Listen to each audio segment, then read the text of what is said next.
Freilich ist wieder alles hin. Am letzten Tag. Vorletzten Tag. Ist er klar? Hallo? Hallo? Hallo, hallo? Hallo? Mikrofon-Check 1-0. Ich hab nicht einmal einen Timmy-Boy gesehen. Ja, OBS schon wieder zum umeinander Spacken anfängt. Hallo? Mikrofon. Herrgottselig, dass ich mich selber her. Grutzi, fix nochmal. Ist schon wieder zu meiner Scheißen, Grutzi, fix. Habe!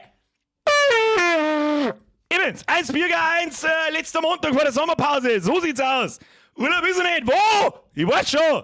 Der OBS ist schon im Urlaub, glaube ich. Ich weiß nicht, was da los ist. Keine Ahnung. Keine Ahnung. So, jetzt kriegst du mal einen Haufen, damit nichts passiert. Timmy Boy, Poppermann, kriegst du dir noch heim. Habe die Ehre an den Liebe, an den Blutbleiber, den legen wir mal schon den Fahrer, an den von hinten, an den Herrn Brückner, an den Blatteg, an den Sebi, an den Sascha, an den Max, an den Tammy, an den Rüdiger, an den Volksquart, an den Marvel Maniac, an den Flo, an den Macke, an den Robert De Niro, an den Hauszug, an den Wooden Beef, an den Kasper, an die Königin Elsa, an den Joel Max, an den Capricorn. Und dann ganz restlich Saufen. Grutzi, fix nochmal. Gang ist schon wieder. Gang ist schon wieder. So nicht. So, wer ist da? Wir hatten wieder mal die Ankündigung vergessen. Die habe ich auch vergessen. Ja, vielleicht aus dem Grund. Wo ist Achtung. er denn? Weil letztens wer gefragt hat. Was? Hier einmal Hashtag Leerzeichen, Na. Leerzeichen, Leerzeichen, Leerzeichen, Na. Leerzeichen, Wieso ist da überhaupt kein Hintergrundmuse? Grutzi, fix nochmal! Nix funktioniert in dem Scheißkasten! Scheiß Behinderten! Du, was ist denn das? Hä? Ja, dann haben wir halt keinen Hintergrund. Ich weiß was, leg mir mal. Stimme ich bei mir wieder einfach. Es ist 20 Uhr, ja. Herr Baltramar, jetzt wieder ein Resub. Kuss auf die Nuss. Habe zurück.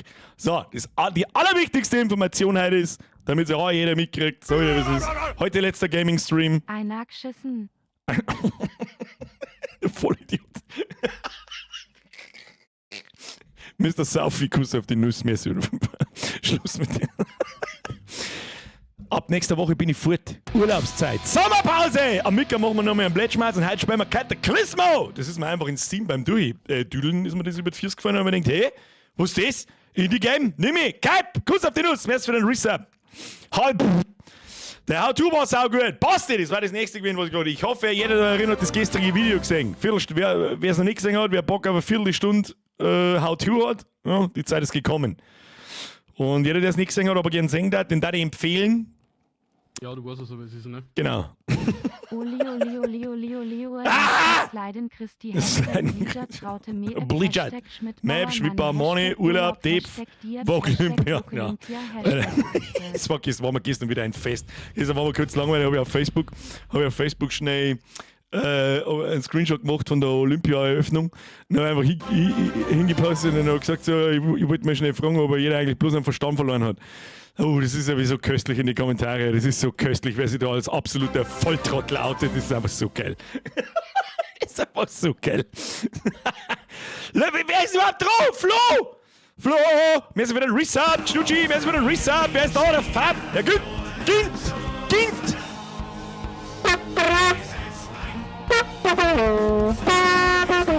Der Gint schon wieder. Gint! Welcome to the squad, Gint. Ab in den Chat, habe ich Ehre, Gint.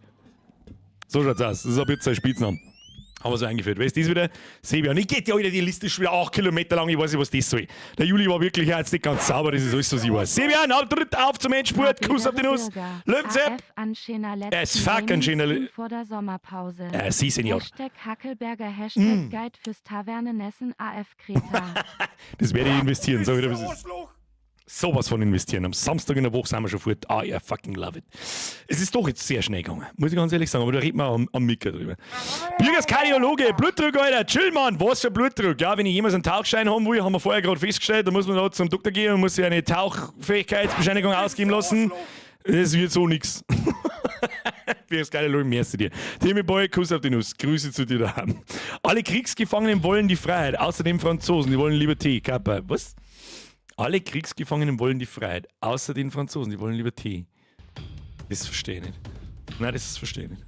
Nein, Sprengen, den verstehe ich, da bin ich zu blöd dafür. Das verstehe ich nicht. Das hat wahrscheinlich einen tiefgehenden geschichtlichen Hintergrund, den ich nicht verstehe und vielleicht auch irgendwas mit Engländer zum Tor. Ich weiß nicht. Nein, das verstehe ich nicht. Das verstehe ich nicht. Luke! Mehr ist für den Resub. Richman, mehr ist für den Resub. Luke! Mehr ist für den Resub. So viel Luke, das ist der Wahnsinn. Kruzifix, jetzt chillt die Kniescheibe. Nein, jetzt chillt die Kniescheibe. Faust down! Was schreibt dann? Der Bürger, ich Der habe Feist heute an. mal deine Moinkballs ausprobiert und die sind richtig gut geworden. Grüße aus Weißenstadt im Fichtelgebirge #Urlaub. Moinkballs und Urlaub in nur am Satz, ich flipp aus. Merci dir, 20 ist 2 und du weißt es. Sternchen ing Sommer MÖRCY. Just fucking Sommer Mercy, Olga, Alter. Ich liebe dich, Geste helle Hautfarbe. Ich liebe dich, Geste, helle Hautfarbe. Das ist also die, was nochmal? Das ist die Ich liebe dich Geste mit heller Hautfarbe. Wer hat sich denn das Scheiße wieder ausdenkt? Sag mal. Auch wieder irgendein linker Volltrottel. Sag, ist jetzt bloß noch alles Regenbogen, Friede, Freude, Eierkuchen. Halt's du ein. Ich sag dir was. Domi, Just Mercy, der Free Frankie Mercy für 30 Monate, Downlimit Mercy für 48 Monate, What's Down Mercy für 26 Monate. Aber die warum lassen so heiß werden, da hilft bloß eine kalte Halbe. Das stimmt. Da hilft aber auch ein kalter Palana Spezi. Oder ein kalter Dr. Pepper, da hilft auch. Schon wieder ein Lucky. Haben jetzt alle Florians raus und das haben bloß ein Lucky, was ist da los? Herr Leffler, der miteinander zurück, Kuss auf die Nuss. Kommt der Herr Kaul dran. Den 17 Monat, nichts dazu geschrieben, war aber jetzt Fall. Ja, bevor du einen Scheißdreck schreibst, schreibe ich lieber gar nichts gesagt. Ne? Der scheiß Regenbogen, Mann. Das erste kann ich nicht lesen und das zweite hat Luxer.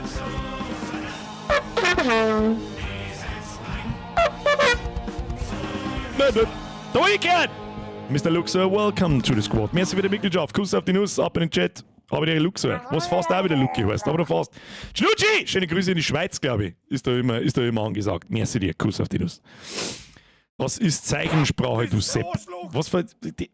Im Ernst jetzt? Hast auf Zeichensprache das da? Ich liebe dich. Im Ernst jetzt? Das werde ich jetzt nachgoogeln. Und wenn du mir jetzt da einen Scheiß erzählst, dann der Name dir so, dass du nie wieder der Name.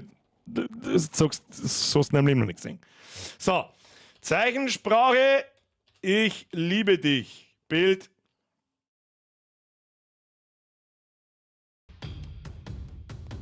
Tatsächlich, lass ich durchgehen. Klickcode, Meister. So, genug klug Geschiss für heute. Bavarian Dream. Servus, heute mal in Forint donaten. Was? Ungarn. How to war super. Mein Hut hat gemeint, sie ist mein Mom und ich war voll dran beim Geimen. Schönes Stream. Schöne Grüße nach Ungarn, du Kattel. Merci, Olivier, merci für dein Resub. So, es ist schon später, wenn wir morgen 2 Minuten und dann wird. Ist das halt wieder mal eine Spielvorstellung? Weiß nicht. Ist das eine. Das ist so, was nicht? Eigentlich schon. Ich weiß eigentlich gar nicht so recht. Ich habe es selber noch nicht kurz mal überflogen, was so kann. Es ist ein Burgenaufbau, es wird mit Strongholds ein bisschen verglichen, deswegen weiß ich nicht, ob wie viel Wirtschaft das da mit dabei ist, da beim Umeinanderbauen. Es soll einen sehr schönen Baumodus haben, um Burgen und so Verteidigungsanlagen und so weiter zu bauen. Da bin ich sehr gespannt drauf. Das ist nämlich das, was am meisten Spaß macht, meistens in solchen Dingen. Bierslicker Hund schon wieder, der schon wieder. Gerade 2, so heißt der rund. Warte, ich habe extra, nein, ich sitze auf einem Mais. Warte mal. Ah, aber der Reidel juckt ein wenig. Ja, der Reidel, der donatet zu wenig, der hat es gerade nicht verdient. Hab nur ein bisschen was bei uns am Festivalgelände hackeln. Was? Viel Spaß und #Nachschau. Festivalgelände. Viel Spaß und Nachschau-Squad. Staudi! Merci dir. Viel Erfolg. Ist der Luxer? Ja, ist auch Lucky. Ah, geh, halt doch, hau doch ab. Aber Lukas halt mit C wahrscheinlich. Luxtra. Schon wieder Lucky. So, der Florian ist jetzt raus auf der Liste der Geldigen. Jetzt sind alle Luckys 1. Staudi, merci, Lucky, merci, Bavarian Dream, merci. So ein Scheißdreck habe ich im Forint gedonatet und es sind 2,88 € angezeigt. Bin nicht in Ungarn, wollte nur in Forint donaten, aber geht nicht. Normalerweise geht es schon. Ich habe letztes Mal meine ganze Zielwirtschaft erledigt und so weiter, was in Richtung Urlaub steuern. LCDC am Samstag war im Arsch. Ova Birger wird Seeheit brav Jam. Also bei ACDC kann man nicht so im Arsch sein, dass man sich nicht irgendwas im Fernsehen anschauen kann. Oder am Handy, das glaube ich nicht. Nein, das glaube ich nicht. Onkel Flick!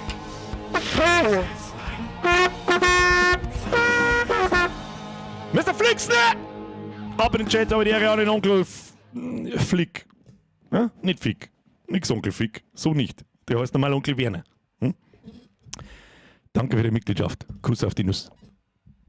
So, der Alex aus Ö ist jetzt dann der letzte, weil sonst kämen wir wieder nicht mit dem Spenfer. Das ist der letzte Gaming-Stream vor der Sommerpause, da müssen wir reinhauen. Tommy! Hab ich nicht gewusst, sorry. Hab ich auch nicht gewusst bis gerade. Ja, haben wir belehrt worden. Alex! Endlich bin ich einmal wieder da, bin schon gescheit, scharf auf dem neuen Ohr. Wieder mal, du bist Show GSJ Show of Onf 965 Soll TV mit 11.1 Soundanlage und im neue Haus Smiley mit Freudentränen Raute Österreich. Also wenn du in einem neuen Haus sitzt, mit einem 65 Zoll TV und was weiß ich was, mit einem Heimkino quasi, in Österreich und dann 12 € einer Scheiß, so wie absolut kein schlechtes Gewissen, aber probieren wir mal die Soundanlage aus, Achtung.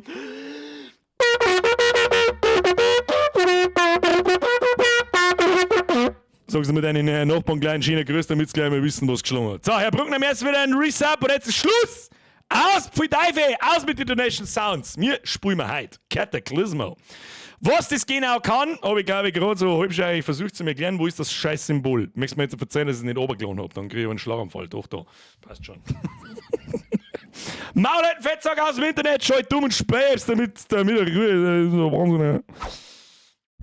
PS, Hashtag Rest in Peace, Mr. Headphone User. Ja, haben wir schon lange nicht mehr gehabt. Ja, hoffentlich hat es ein paar Boxen zerrissen, vielleicht hat es mal eine Zaunanlage zerrissen. Ich muss ein bisschen für. Was ist denn da schon wieder für Eck? Was ist das wieder? Hab ich wieder alles umgestellt. Ja, ich habe am Video gewerkelt und hab da Sachen aufgenommen, dann verstehe ich meinen Monitor, dann passt für den Stream nichts mehr. Kommt noch genau 2 Mal im Jahr vor. Wobei, wir haben ja schon am Tüfteln, ob wir das nochmal machen. Aber woanders hin natürlich. Ja, und da hat er einfach irgendein scheiß Video draus gemacht und irgendeinen Blödsinn gemacht. Gibt's da den Daumen nach oben oder nach unten her? Was sagst du dazu? Schon, dass ich heute Nachmittag keinen Cataclysmo-Soundtrack nicht gefunden habe, weil die Hintergrundmusik, die haben jetzt schon. So, wie ist es. So, ich bin mir ehrlich gesagt auch gar nicht so hundertprozentig sicher. Moment mal, jetzt muss ich. Du einmal, steh einmal jetzt. Was ist doch das noch nie nicht gestanden? Was ist das für ein Schund? Ja, wird schon passen, dann stellen wir uns das so her. So, Sprache, Deutsch, Tutorials, ja, haben wir alle, damit wir uns auskennen, was es ist, wie ist die Video, Mittel, Grafikqualität, machst du brachial. Wo Einstellung brachial, vertikale Sync, braucht kein Mensch, tut das weg, 144 Frames nehmen. Audio, da machen wir gleich mal ein bisschen weniger, damit wir mich da auch schmerzen hier, verstehst mich, und Steuerung, ja, mit dem Gamepad werden wir es nicht spielen. So, zum Glück, merci für den Zwickel bei Variant Dream, merci für den Euro 16, Herr Bruckner, merci, so, Schluss jetzt mit der ganzen Garde. Ich werd's feiern, schreibt der Fall. Servus aus dem Krankenbett. Eva, alles Gute. Zurück hier, gute Besserung wollte ich eigentlich sagen. Ich bin ein totaler Volldepp und labert schon wieder über meinen eigenen Laber drüber. Ich werde jetzt einfach einmal vorschlagen, wir schauen uns Kampagne an. In der Hoffnung, dass wir da so viel sehen, wie geht in so gute 2 Stunden. Wisst ihr sehen, wie es ist. Ansonsten weiß ich nicht recht viel. Aufbau und Tower Defense. Da kommen dann in der Nacht irgendwelche 4. Wir nehmen mal Mittel, ja, Tutorial-Häufigkeit, tust du mir alle her. Weiter und dann schauen wir uns das einfach mal an. Bin ich gespannt. Bin über das Ding, was ist diese Kurse auf Bildschirm beschränken, vertikale Achse, horizontal, das ist mir alles wurscht, das kann man ja. Bildschirmkantenbewegung, das ist wahrscheinlich, wenn man so aussieht, ja, die wird spaßen. Beachte, dass sich die Kampagne noch in der Entwicklung befindet. Ja, es ist ein Early Access Game. Bin ich heute auf Steam drüber gestolpert. Hat ganz nett ausgeschaut, kostet bei MMO ja, aber bloß 15,50. Oder 15 € hat es heute Nachmittag gekostet. Mittlerweile glaube ich kostet 16 oder so. So. Weiter! Bitte fangen Sie an. Grafik ist in so einem, ja, typischen Comic-Stil halt relativ einfach, aber bei sowas ist Grafik auch immer nicht wichtig, muss man auch dazu sagen. Gameplay is everything. So, you've come to talk of Lady Iris. It's true, she has shared my fire from time to time. Sit down, rest. I still remember that day, outside the Squad. Dankeschön. The day I met her. Ab in den The Chat habe Lady ich den Flo. Iris herself. Florian ist doch noch da. Ich lerne mir jetzt auch mal aus dem Fenster und ich glaube, dass die Story interessiert mich jetzt bei sowas eigentlich eher weniger und normalerweise da ich auch straight im Endlos-Modus anfangen. Aber gehen wir mal nicht ganz planlos wieder da hinein. Bin zwar Pro-Gamer, sowas brauche ich nicht, aber vielleicht ist der eine oder andere Pro-Gamer ja da herin kein Pro-Gamer. So. These blasted woods are so gloomy. Diese verfluchte Wald ist so trostlos, warum habe ich mich nur freiwillig gemeldet? Okay, damit habe ich jetzt eigentlich nicht gerechnet, muss ich jetzt da so umeinander laufen oder was? Kamerasteuer bewegen mit WASD, Kamera, ja gut, das kriegen wir hin. Müssen wir erstmal 100 Mal bewegen. So, drehe die Kamera wie mit Q und mit. Oh, okay, das hat einrastbare Kamerawinkel, das gefällt mir eigentlich ganz gut. Zoome mit der Kamera, wechsle zur Kartenansicht oben. Oh, naja, Chat, ihr wisst, was das bedeutet?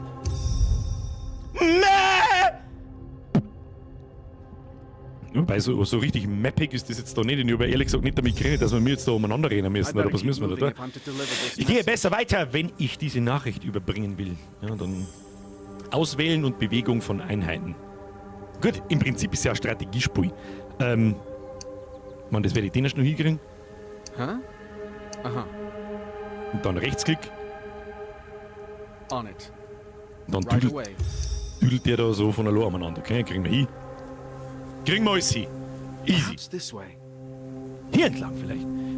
Was steht jetzt da? Da steht mein Pip wieder einer, gell? Das müsst ihr mir sagen. Ja, dann gehen wir einfach weiter. Was ist das da unten? Ziel wählen. Das ist T. Kannst du da einfach in Bohnen schießen? Nein. Vorsichtig. Oh, vorsichtige Bewegung. Was heißt vorsichtig? Aha. Was heißt vorsichtige Bewegung? Zu einer bestimmten Position bewegen, aber bei Sichtkontakt zu Gegnern anhalten und diese angreifen. Das ist normalerweise eigentlich der A. Ziel wählen, bewegen, anhalten. Zielpriorität, nächster Gegner. Das kommen wir wahrscheinlich um. Zielpriorität, tödlichster Gegner. Das ist schon mal ganz nice. Was haben wir da? Anhöheneinheit. 5 Meter oder mehr über einem Ziel. Erhöht die Chance auf Volltreffer. Okay.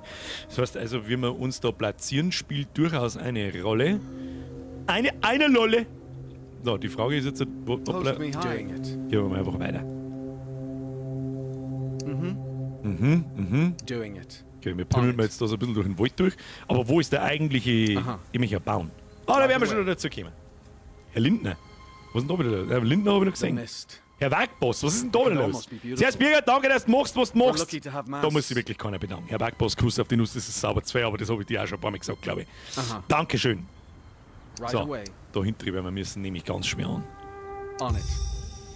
Aber jetzt war kurz zum Schlägern oder was? Clouds be damned. Verdammt, seien die Wolken ein Schrecken. This creature. Diese Wesen it waren might have vielleicht once einst. been- Nein, denk nicht darüber. Don't think about it. Was waren denn einst? Schwammerl. It's just vermin now. Kill or be killed. Okay, die killen wir. Das heißt, wir gehen wir da so her. Wie weit können wir schießen? Greif mich an. Where to? Schieß mal. Doing it. Und dann gehen wir wieder daher, weil der Aha. läuft dann nämlich da und liegt, da bin ich mir Doing fast sicher. Softly. Vorsichtig, ich Let muss me think darüber about nachdenken. this. Ja, was? Wenn wir nicht beim einsamen Viech sterben oder was? Pause und weiter. Halte die Zeit an, indem du Leertaste drückst oder auf das Symbol Pause. Blablabla. Du kannst die Zeit auch beschleunigen, indem du F drückst oder auf das Symbol Vorspulen klickst. Okay, dann machen wir mal so. Ah ja. Wichtiges Feature in dieser Geschichte, dass man da natürlich. On it. Jetzt warte mal.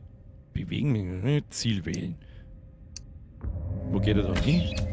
Ja, schon, da fällt überhaupt nichts. Alter, dumm wie Brot ist das Mistviech auch noch. Es läuft einfach in die Kanten rein. Wegfindung wo? It's done. All this trouble to find some scholar. Okay, wir müssen irgendjemanden finden. Hast. Doing it. Wird man auch drüber laufen können? Gehen wir mal da auf. Das, Right das away. schaut mir doch nach Gelehrtem aus. Und da sehe ich schon wieder so ein leichtes Minecraft-System da mit den Aha. viereckigen Dingen da und so weiter. Und so kann man später wahrscheinlich dann seine Burg bauen. Okay. Und ich glaube, dass das ganz cool ist. So this must be... See, schießen. Lady Iris, I bring word from Ogar. The city is... Do I look like a scholar, Herald? The lady's gone on alone. Easy for her, but... I'd best go with you to deliver your message. Oh, kriegen einen zweiten Char, weiß ich nicht, oder wie? I'm ready. I'm ready. Was ist das? Das ist ein Schleuderer. Ebene 0 bis 4 Meter. Einfache Truppe fügt mehreren Zielen in einem sehr kleinen Bereich geringen Schaden zu. Die dürfen quasi sogar nicht bomben. Schleuderer sind essentiell, wenn man großen Feindesgruppen gegenübersteht. Ich verstehe. Wir nehmen jetzt einfach mal da beide. Kann man die Kamera vielleicht ein bisschen steiler machen? Ich sehe hier einen Scheißdreck. Aha. Pimmeln wir jetzt einfach mal da oben und schauen wir, was passiert. Der Grafikstil ist ganz nett, finde ich. Aber jetzt war Reichweite und Regeln der Einheiten. Alle menschlichen Truppen kämpfen aus der Entfernung. Fahre über eine postierte Truppe, um ihre Reichweite zu sehen. Ah, okay, die haben schon ein kleiner Dreiecksdinger da. Ja gut, das macht Sinn. Jede Truppe verfügt über eine eigene Rolle sowie spezifische Stärken und Schwächen. Schleuderer können eine gewisse Menge an physischem Schaden widerstehen, haben aber nur eine geringe Angriffsreichweite. Bogenschützen sind anfälliger, können ihre Ziele aber aus der Ferne angreifen. Also ein kleiner Tank und ein kleiner DD. So wie ich das sehe. Und, warte mal, kann man. Ah ja. Wenn man das Mausradl gedrückt hat, übrigens. Jetzt warte mal. Jetzt gehen wir zweimal da so Vierer. On it.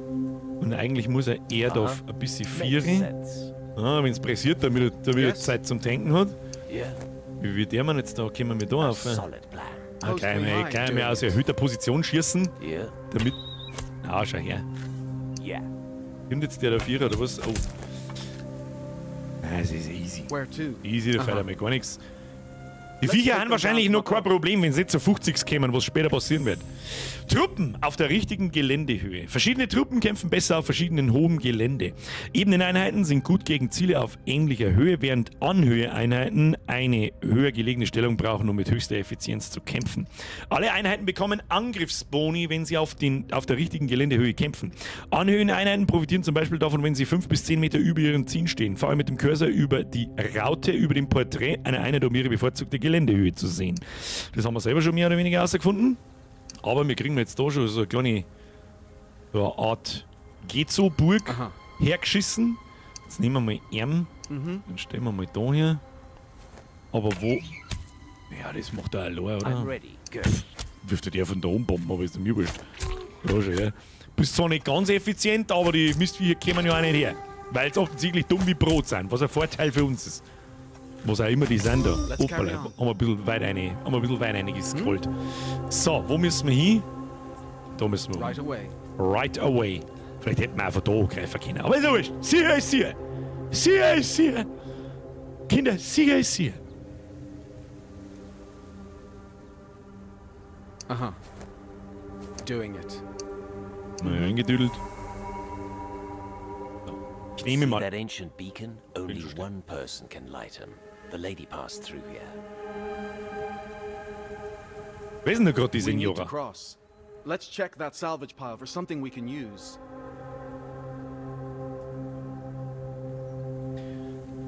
Das sagt mir jetzt so viel wie On it. Fundstücke. Kann man irgendwo da finden? Bauwerke bauen. Oh, sehe ich schon, da muss ich mich schnell dann auf die andere Seite noch mitdüdeln, weil sonst sagt sie da im Baumenü nichts. Bauwerke zu bauen ist essentiell, um in diesen gottverlassenen Landen zu überleben. Alle Bauteile können im Baumenü ausgewählt werden. Fangen wir mit den Holzbauteilen an. Okay. Das heißt jetzt für mich, jetzt müsst ihr da mal schnell geduldig sein. Moment. Wir haben das letzte Mal gemacht. So, hier rechts transformieren, horizontal spiegeln. Das schaut doch ganz gut aus. Ja, das muss super schnell gehen. Was wir aber immer in einem sehr Fall machen ist.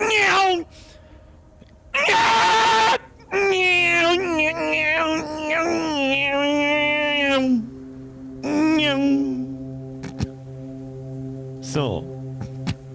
Haben wir da. Simon! Servus aus dem Nachschau-Squad. Kuss auf die Nuss, merci dir. So. Das tackert mal wieder fest, damit da nichts passiert. Seht, das da, was da unten steht, das lese ich euch dann schon vor. Das ist nicht so wichtig. Hey, es ist nicht so wichtig. So, Baumenü. Anscheinend werden wir uns da eine Brücke umbauen müssen. Sehe ich das richtig? Das ist mein Baumenü. Hier, Holzbauteile, Taste 1. Primär, Sekundär. Halber Holzbogen. Was ist das? Ja, Und da haben wir das Ding. Das pflanzen wir jetzt einfach mal da so hin. Was haben wir da? Wenn du Bauteile platzierst, kannst du links Umschalt gedrückt halten und mit Mausrad Plus oder Minus schnell durch die zuletzt verwendeten Bauteile schalten. Das ist wahrscheinlich, wenn man viel baut, essentiell wichtig. Wenn du linke Maustaste gedrückt hältst und ziehst, kannst du mehrere Bauteile in einer geraden Linie richten. Ja. Du kannst jedes Bauteil, das du platziert hast, zurückholen, indem du auf die Schaltfläche Recyceln unter dem Baumenü klickst und dann über jedem Bauteil, das du wiederverwenden willst, auf die linke Maustaste. Bauteile können beliebig oft recycelt und neu errichtet werden. Das ist nice to know. Also. Let's get on with it. Ja, sag ich, das muss gehen. Das muss gehen. Wir gehen aus dem Baumodus wieder raus, Escape wahrscheinlich, ja. Das ist schon mal her. Aha. Und dann gehen wir da um. Aber ich sehe schon, wenn ich mir da auch in diesem Maßstab so Burgen zusammenbauen kann, dann sehe ich hier Aha. mich sehr viel Zeit verbringen. Und eigentlich wollte ich doch in Urlaub gehen und nicht vorm Kasten sitzen. Ja, weißt du, das ist. Doing it. Was ist das? So, aber schauen wir aus. What a messy stairway. Oh, vielleicht sollten wir die Bauteile wieder abreißen. Brauchen wir wir. Bauwerke können aus Holz- und Steinbauteilen errichtet werden. Holzbauteile sind schnell, günstig und vielseitig, aber nicht sehr widerstandsfähig. Sie sind ideal, um weit entfernte Orte schnell zu erreichen. Steinbauteile sind viel solider und ideal, um Verteidigungsbauten zu errichten, aber sie sind schwer und erfordern mehr Stabilität. Wie Stabilität? Was hat Stabilität für Sie, Brudi? So, Recycling-Modus. Das nehmen wir. Oh, kann man das auch recyceln, was da schon dort gebaut ist? Nein. Nein, das kann man nicht. Na gut, bin ich schon schnell. Da gehen wir wieder außen. Oh, man kann auch Fluid die Kamera platzieren. Sehr gut. Dann sammelt man erst einmal den Schund ein. Und dann ist die Frage, was genau soll man jetzt da machen? Sollen wir mir da ein Bauteil, jetzt pass auf, da muss ich kurz da den Text hinter mir. Bavarian Dream Messenger. Binger, wenn wir die komische Frau mit der schwarzen Katze endlich verbrennt, so wie in Stronghold 2. Das ist lang her. Das ist lang her. Stabilität. Ein Bauteil kann nur platziert werden, wenn ihm das Material darunter genug Stabilität bietet. Wenn stabilisierende Bauteile zerstört oder entfernt werden, kann ein Bauwerk einstürzen. Kombiniere Bauteile aus Holz und Stein, um die besten Bauwerke zu errichten. Warum machen wir es dann nicht komplett aus Stein? Frage ich mich da.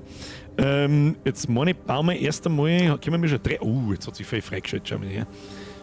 Heißt das auch, wo sägen ich meine Ressourcen, die ich da im Allgemeinen habe? Ressourcen allgemein wo? Wahrscheinlich einfach die kleine Zahl daneben, was ich überhaupt bauen kann. Wir kommen. Shift kann man durch switch. Das ist ganz nett. Aber ich hätte das Ding jetzt gern gedreht. Wie tut man das drehen? Das wollte man nicht. Normal geht sowas gern mit Punkt und Komma. Schauen wir mal. Wenn Sie es können wir es auch daher bauen vielleicht. Oder wir bauen so eine Rundtreppen. Steuerung vielleicht, ne? Wo kann man, ne? Wirst du mir nicht verzeihen, dass man das nicht drehen kann? Natürlich kann man es irgendwie drehen, aber wie? Nochmal? Na, so nicht. Es würde mich allerdings schnell interessieren, ob die da so trotzdem aufkommen. Nein, nicht recyceln. Aufgehen. A unit can't reach its destination. Ja. Funktioniert also nicht. X ist der Recycle-Mode. Wieso sagt mir keiner, wenn man das drehen kann? Begib dich mit einer Einheit zur markierten Position. Ja, man kann natürlich einfach da eine Brücke mitbauen. Und dann haben wir das Problem des Drehens, aber leider Gottes auch nicht gelöst. Da müssen wir es so machen. So. Und jetzt gehen wir da rauf. Hat das wenigstens hin. Ja. So. Da haben wir aber auch wieder das Problem des Drehens. Wahrscheinlich, dass wir nicht gelöst kriegen. Was ist das da? Okay, länger nicht Treppen. So. Nein, Scrollen funktioniert nicht. Halt, stopp. Was war das jetzt? Nein, einfach bloß durchschalten. Steuerung halten. Funktioniert auch nicht. Leertaste ist Pause. Rechte Maustaste ist dran. Schau hier. Da machen wir so. Kämen wir uns da schon auf? A Nein. unit can't reach its Müssen wir schnell auf destination. Zeiten gehen. Boom. Das können wir nicht bauen, das Ding. Da recyceln. Ich hoffe, dass wir das später nicht die ganze Zeit tun muss, sonst kriege ich da ein leichtes Vögelchen. So, und jetzt auf da mit euch. Sehr gut. Doing it. So, jetzt werden wir wahrscheinlich eine kleine Struktur bauen müssen, um uns zu verteidigen. Die Senora untersucht diese Ruinen. Who is this scholar? Wer ist diese To Gelehrte? go alone into places like this? I can hear horrors lurking ahead. Links unten in der Ecke? Tatsächlich. Nein, das ist rückgängig. Steuerung Z. Aber das darf auch passen. So, wie viele Gegner haben wir da? Ja, die schaffen wir ohne was zum Bauen auch. So, wir sammeln mal unseren Schund wieder ein. Zack, zack. Und dann. Ja, Kameraführung ist noch ein bisschen. Ja, so glaube ich, die haben wir uns leichter. Wir können schießen. Wie müssen wir gehen? Gehen wir da her? Und er schon schießen? Ja, passt schon. Ja, sehr gut. Right away. Und da die fast Vorstellung, dass wir uns da mehr aufverstehen. Check off. Schauen wir mal. Oh, Kimjo. Ja. Wie einer blöde treffen Facke trägt, das ist ein Wahnsinn. Dann holen wir uns das Klump da hinten, das Klump da unten und dann werden wir uns da drüber bauen müssen. Und irgendwann, zumindest dachte ich das, kommt der Punkt, wo man sich einbunkern muss. Und jede Nacht kommen dann Viecher, die du abwehren musst. Angriffsmodi wechseln. Zielbild. Nächster Gegner. Oder wir gehen einfach mit der vorsichtigen Bewegung voran, sobald er dann schießen kann, wird er eingeschrieben. Neben dem zurückbaten. Ich weiß nicht, was. Nein, das ist der Recycling-Button. Und das ist das Pipettenwerkzeug. Ich sehe da kein Drehen. Oder bin ich komplett behindert? Rückgängig, Recycling-Modus, Pipettenwerkzeug. Felix. Wo genau schau ich jetzt hin? Mr. Backseat Felix. Wo ist Objekt dran? Wo? Felix? Felix? Felix? Felix, du hast so viel Smiley, du hast mich ausgelacht. Felix, wo?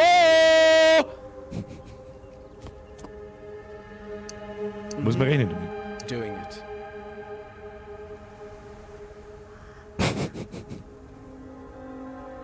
Das ist der Recycling-Modus, echt jetzt, ja. So! Jetzt müssen wir uns da irgendwie in so einen Scheiß da umbauen. Ja gut, kriegen wir schon. Jetzt passen wir hoch. Jetzt machen wir so. Können wir da damit? Nein, können wir nicht. Ja, aber wie kann ich da umbauen? Muss ich da einen Stor bauen oder was? Kann ich da einen Stor bauen? Nein. Ja, aber dann bin ich ja jetzt quasi schon überfordert.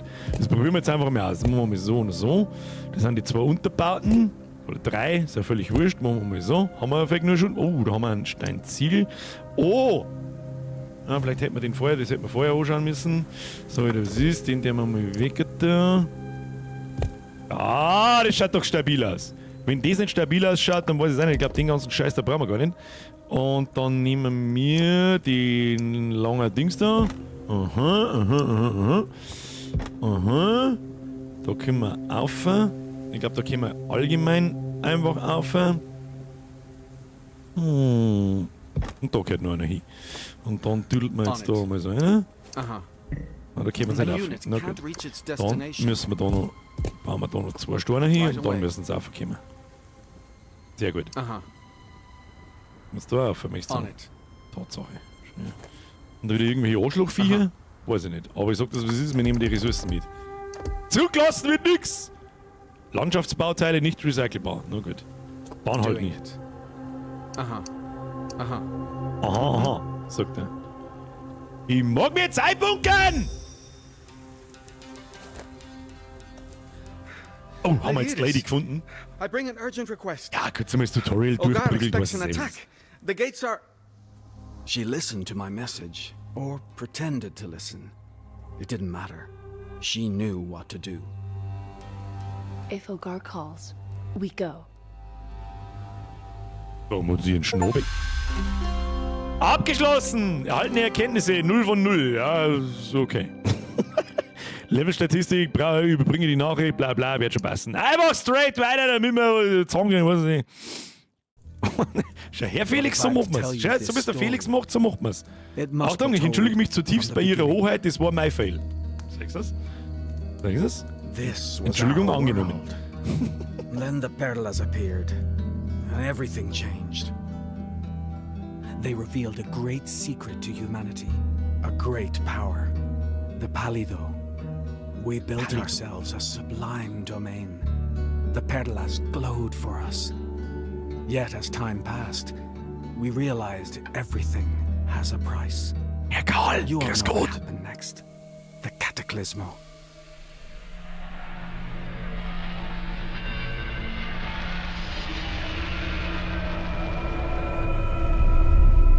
Das, was der The Marvel land was schreibt. How to not drowned in become the mist. next And René. from this mist, on pale legs, emerged fresh horror. The survivors ran. They sought a new home. Absolute Flashbang, scrambling Alter. Ich bin blind to für die nächste higher ground to Viertelstunde. save themselves. That is how Ciudad Hogar was founded. The city where we have been surviving for generations. Ja, ich mag jetzt da so eine Burg am Berg umbauen und dann die ganze Zeit Vieh schlachten. Das ist das Beste.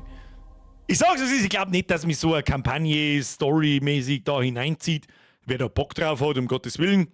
Aber da bin ich normalerweise nicht so für zu haben. Gameplay ist hier alles. Anscheinend hat es jetzt aufgehängt. Nein. Hogger! Hogger ist total kaputt. Hat der nicht auch Hogger geheißen? Ich weiß nicht. We Ja, wait halt, the stopp, time. der Hogger ist The ein Mob Solar in Gate World of stands as Warcraft firm as Classic. ever.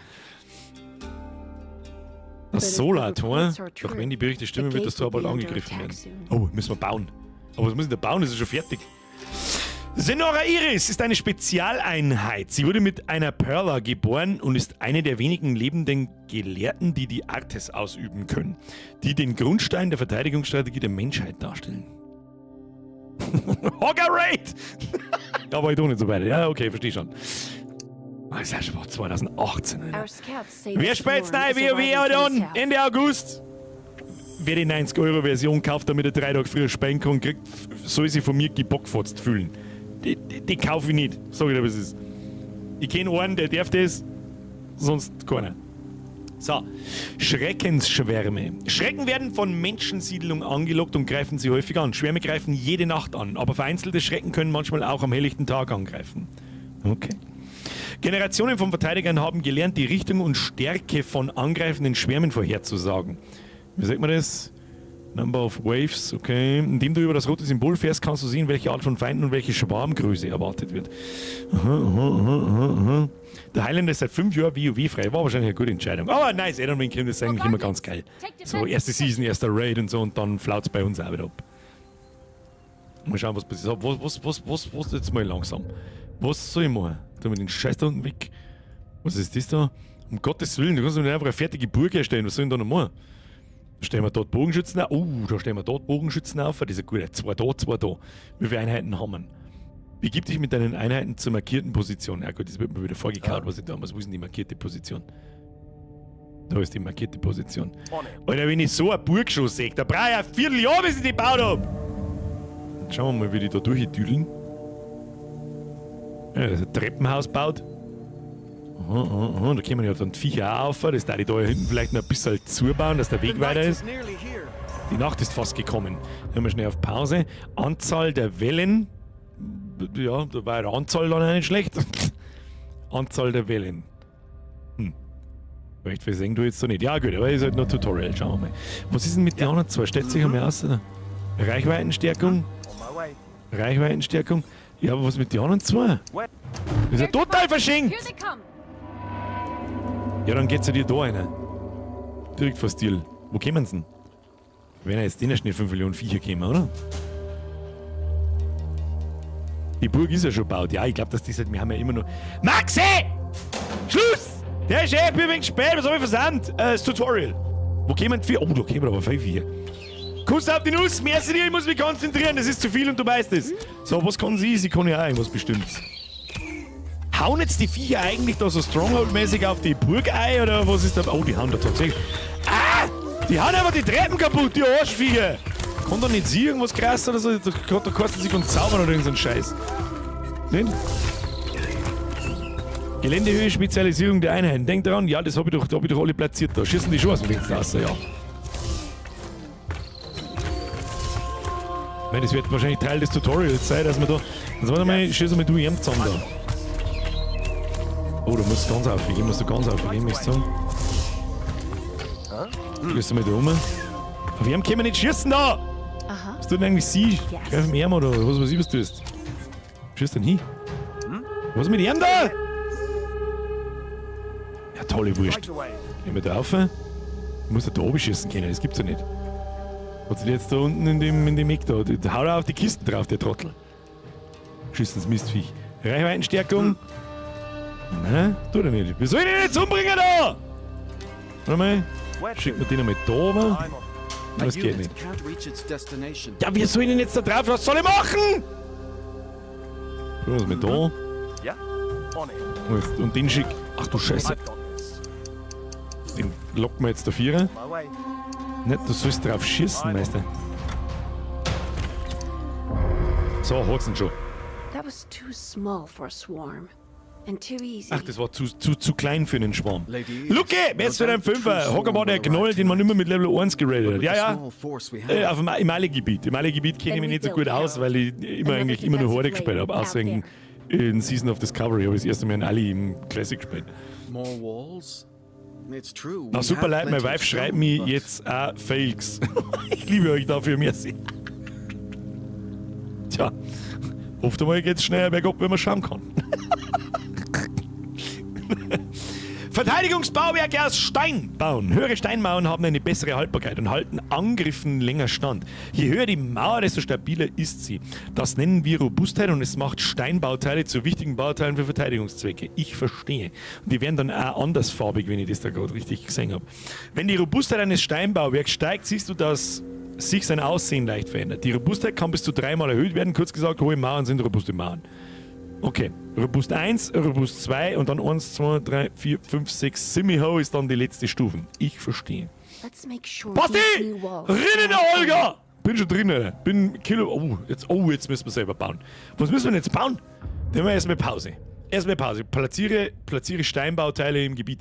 Ja, Brudi, haben wir mir schon so viel Klump da umeinander stehen oder was? Steinziel, was haben wir da? Jetzt geht's laut, Baumodus, der wegen dem haben wir gekommen. So, ich platziere mir gleich mal Steinziel. Ja, aber wie? How? How do we do this? Machen wir jetzt da einfach zu, oder was? Weißt du, ich sag da nicht gescheit, können dort Viecher jetzt außen rundum gehen oder nicht? Aber ich mache jetzt einfach mal so.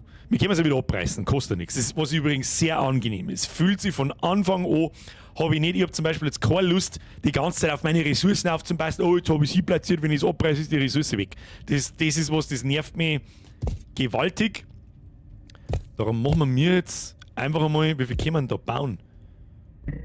Not enough stone. Oh shit, nicht fein. Das heißt, jetzt pass auf, geht da der Stone? Ah, okay, wir haben nur, ich verstehe. Das ist direkt die Anzahl, die wir bauen können. Das heißt, ich darf die Viecher jetzt eigentlich dazu zwingen, so einen Choke Point zu bauen. Das heißt, dass die alle da aufgängen. Dann machen wir da zu. Und dann nehmen wir die Steine. Eins, so. 3 Steine aufeinander sollte eigentlich verstärkt sein dann, oder nicht? Machen wir so. Dann machen wir 1, 2, 3. Ah ja, dann wird da unten. Ja, ich sehe schon. Ich sehe schon. Einfach einmal eine Mauer hingeschissen. Die haben wir einfach mal. Ah. We could use some sort of Wir können eine Art Passage durch unseren neuen Bau gebrauchen. Ja, ich arbeite dran. Ja, obwohl, warte mal. Bauwerke modifizieren. Ah, und dann ein Tor durchmachen, ja. Während die Zeit stillsteht, stürzen Bauwerke nicht ein. Modifiziere sie, um sie neu aufbauen zu müssen. Das mag ich jetzt mal schnell ausprobieren, was passiert, wenn ich da so ein Ding rausreiße. Jetzt warte mal. Nein, Pause. Ah, dann fängt das da zum Düdeln an. Und wenn ich auf bestätigst du, werden einige Teile recycelt. Bist du sicher zum Vorbauen möchtest? Nein. Ja, verstehe schon. Ich glaube, dass wir das vielleicht aber auch schlauer bauen können. Brauchen wir weniger Ressourcen, wenn wir einfach da 4 bauen und da. Ich weiß es auch nicht. Ich weiß auch gar nicht so recht, was wir mit da eigentlich bauen sollen. Sollen wir mit der vorne schon eine Verteidigungslinie bauen? Da haben wir doch da hinten eine Portale. Ich weiß es nicht. Ich sag's, was ist, ich weiß es nicht. Und ist weg das Ding. So. Da kann man nichts bauen. 1, 2, 3, 4. 1, 2, 3, 4. It's a strong wall, Lady Scholar. Das ist eine starke Mauer. Next to the Solar Gate, it's... Never mind. Hast du gerade meine Mauer ausgelacht, du Pimmelberger? Taktische Bauteile. Taktische Bauteile sind besondere Bauteile, die Verteidigungsbauwerken oder Einheiten in der Nähe Vorteile bieten. Oh, das ist ja geil. Da kann man so fahren. Oh. Sie haben alle unterschiedliche Auswirkungen. Wenn du sie clever kombinierst, helfen sie dir im Krieg gegen die Schrecken. Das heißt, das Zeug bufft meine Typen, die ich daneben hinstelle. Platziere deine taktischen Bausteine mit Bedacht. Deine Einheiten müssen neben einem Taktikbaustell stehen, um im Kampf von seinen Effekten zu profitieren. Das ist eine coole Idee. Während du im Spiel vorankommst, werden mehr taktische Bauteile hinzugefügt. Nutze sie weise, um deine Verteidigungsbauwerke zu verbessern. The Solar Gate has Merlons atop the wall. Der Solator hat Zinnen oben auf der Mauer. Ja gut, Zinnen. Also schauen wir mal Zinnen, wie werden die platziert? Wahrscheinlich... Ja, da müssen wir dicker bauen. Das hilft ja nicht. Da brauchen wir mir aber erst einmal... Pass auf, da können wir ja ein paar Teile aus Holz bauen. Einen Holzblock. Einen Holzblock bauen. Wie kommt man da... Da muss man ja das ganze Konstrukt bauen. Ja, hat's ja Psufferleid. Was... Jetzt warte mal. Da bauen wir mir uns was Schlaueres. Das sagt der Isis. Und zwar bauen wir mir uns da so einen Aufgang. Irgendwie. Kann man dann nicht... das Holzding jetzt da oben zum Beispiel einen Holzaufgang bauen. Ich muss da einen Unterbau bauen. Holzblock. Da gelangt ja bloß das da. Dann machen wir mir nämlich unseren Aufgang, den machen wir da. Maximal 1 Brot. Jetzt mal vorgeschlagen. So. Und so. Dann gibst mir mal eine Holztreppen. So. Und dann kann man so eine Wendeltreppen noch hinbauen. Klangt das schon. Dann müssen wir noch eins her. Machen wir so. Und so. Aber wenn ich da jetzt mit das Holz so brauche, das ist ja sauber zu teuer.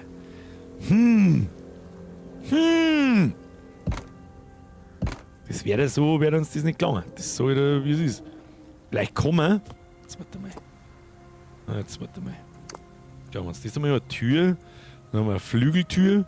Die wir die da reinbauen. Ja, da müssen wir auf Pause drücken. Flügeltür. Wo bauen wir die Flügeltür hin? Bauen wir mit da so einen provisorischen Eingang her, einfach mal zum sehen, was passiert. Da haben wir Zinnen und eine normale Tür und da haben wir Zinnen normal. Vielleicht kann man einen Storuntergrund nochmal bauen. Dann ist das vielleicht schlauer. Jetzt bei so 8. Dann machen wir so. Dann haben wir da noch einen Haufen Storne. Machen wir das einmal so breit. Und dann machen wir das. Aber dann können wir das eigentlich auch abreißen. Machen wir sie am gleich gescheit. So der Freiweg, wie es ist. Nein, das kann ich so nicht stehen lassen. Mein innerer Monk, der zuckt schon. Nehmen wir die breiten Dinger da. Ah, schön alles verbauen, was wir da haben. Ui. So breit hätte ich vorgeschlagen.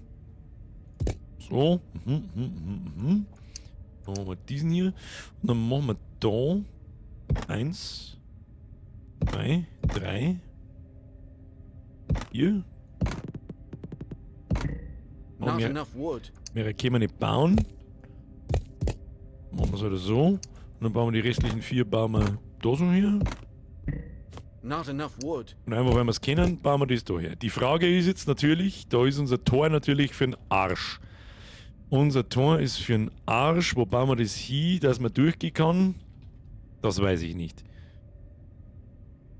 Ecken im Bild, Greenscreen, wo? Ich sehe es nicht. Oh, tatsächlich. Ich glaube eher, dass das... Tatsächlich. Greenscreen kaputt. Schön aufpasst. Wer war das? Es gibt einen Vogue-Stift und einen Monk-Stift. Was? Ja, fürs erste Provisorium kann man das schon einmal also lassen. Und da jetzt ich vorsichtshalber diese Summe. Und dann ist die Frage, ob die Zinnen dann Sinn machen, wenn wir mir jetzt die Zinnen da oben aufzimmern, ob da dann überhaupt noch jemand durchschießen kann. Das würde mich interessieren. Machen wir so. The Solar Gate is adorned with banners too. Ja, da kann man nicht drüber schießen. Was ist denn das für ein Krampf? Das ist ein Krampf. Na, Birgit, da haben wir wieder. Das haben wir gut, haben wir aber auch nicht gewusst. Ja, den ganzen Kasten haben wir weggekriegt. Müssen wir einen größeren Stein aufbauen mal. Und da wir nicht recht viel Zinnen haben, bauen wir die da ziemlich mittig her. Das sagt der wie es ist. Machen wir so. Machen wir mal so. Ja, Not enough stone. Ja, not enough stone. Deine Mama ist not enough stone. Nehmen wir das da weg. Und dann machen wir das so. Und so. Dann gehen wir wieder in diesen Holzbunker rein.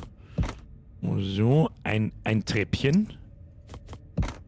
So, können die Hamperer da jetzt auf? Ich mein schon. Können die da oben drüber schauen? Ich mein nicht. Ich sag, dass die können doch da niemals drüber schauen, das ist doch ein totaler Kasten. Dann haben wir gleich doppelt verstärkte Mauer, schaut da überhaupt nicht, aber die Viecher werden wahrscheinlich sowieso einfach durchdüdeln. Und unser Tor, das der wir da weggert, für was wir das überhaupt brauchen, weiß sowieso kein Mensch, aber who knows. Ich werde Platz zwischen die Zinnen lassen. Meinst du, ob das nicht so gehört? Ich weiß es nicht. Ja, können wir mal probieren. Guter Punkt. Ach, du meinst, dass sie die dann da herstellen und da auch? Du meinst, ob das so... Könntest du recht haben, Minjung. Schauen wir einfach mal die andere Burg, wie hatten die das gemacht? Na, die haben ganz andere Zinnen. Aber die haben auch zusammen, also die haben durchgehend. Aber so immer wieder mal eine Zinne, da wären wir Breder, das ist wahrscheinlich gar keine so eine blöde Idee. Da hast du absolut, da haben sie absolut recht, mein Herr. Dann machen wir das Ganze noch ein bisschen Breder. Dann haben wir nicht mehr genug Steine wahrscheinlich, aber dann nehmen wir jetzt einfach, machen wir das Klump da noch. Machen wir so. Not enough stone. Not enough stone. Please give me stone. In der Platz zwischen Zinnen, schauen wir an der Burg, da habt ihr absolut recht, aber das sind, glaube ich, generell andere Zinnen, wie die wir da unten haben. Aber ja, passt schon so. Und dann haben wir motiviert Einheit in der Nähe und erhöht den Schaden einfacher Angriffe. Und wie weit gelangt das? Da jetzt einfach einmal. Ich weiß nicht, was das gescheiter ist da. Probieren wir jetzt einfach aus. Machen wir mal so und so. Gehen wir mal aus und dann schicken wir mal unsere Bogenschützen. Wo sind denn die ganzen Bogenschützen? We are needed. Bogenseppen, die We der wir will mal da prevail. Vierer. Geht's mal da Vierer. An das alle. Wie viel haben ich? 3. Wo ist denn der 4? Ich hab doch 4 Bogenschützen gehabt, oder nicht? Hab ich da nicht irgendwo eine Einheitenlisten oder so? Bannerstärkung, ja. Und jetzt geht's einfach einmal da rauf. Prevail. Und schauen wir, dann platzieren wir nämlich da in einer Reihe die Typen. Schadensstärkung. Du gehst gleich mal da rum. Da kriegst du auch Schadensstärkung. Der dritte Bogenschütze geht da rum. So. Jetzt pass mal auf. Was haben wir da? Reichweitenstärkung. Schadensstärkung. Jetzt probieren wir was. Pass auf. Die haben wir die Zinne. Mach die Zinne weg. So. Jetzt machen wir mal schnell die 2 Zinnen da weg und bauen wir die Zinnen da vorhin. Ja, das ist Min-Maxing, muss man ausprobieren. Ah ja, siehst du das? Dann hat er nämlich, wenn er direkt dahinter steht, also er steht direkt hinter der Zinne, dann kriegt er die Reichweitenstärkung. Das heißt, das passt schon so, wie wir es da gemacht haben. Einen weiteren haben wir nicht. Indem wir den weg und da machen wir es so. Und wir platzieren sie da. Und schauen wir mal, ja, jetzt geht uns natürlich da eine Zinne ab, aber das machen wir so, so und so. Da. Ja, besser wird's fürs Erste nicht. Das ist, passt schon. Bloß wo mein 4. irgendwie ist mein 4. Bogen. Nein, da drin ist ja der Bogenschützen-Sepp. Haben schon gesehen. Meister, du kommst auch 4. Aber was geben wir ihm für einen Bonus? Der hat keinen Bonus mehr. Der stellt sich da mitten rein, wird schon passen. Na, sie steht mit mitten rein, sie tut ja eh nix. So. Bogenschützenmann. Das ist geil. Das ist eine nette Idee, dass man da auf den Waypoint von der Einheit, die sich da gerade hinbewegt, klicken kann. Platziere Banner im Gebiet. Oh no, bin ich jetzt da ein Banner-Ding. Ja, gut. Das können wir schnell anderweitig regeln. Wir haben jetzt weit weg von. A pretty wall counts for nothing if no one is manning it. Let's go. Okay. Verteidige das Tor, sondern Stärkung von taktischen. Erhalte Stärkungen von taktischen Bauteilen. Okay. Weg damit. Dann müssen wir das natürlich ins Gebiet. Oh, Verstärkungen sind eingetragen. Kriegen wir schon. Sauber symmetrisch. Ja. We need them on this wall now. Einigermaßen. So, Soldaten ankommen. Einheiten gruppieren. Du kannst mehrere Einheiten zu einer Gruppe zusammenfassen, um Trupps zu definieren, die sich schnell auswählen lassen. Normalerweise mit Steuerung und dann Nummerierung. Oh, wie hat er das jetzt gemacht, dass er da so die Positionierung nimmt?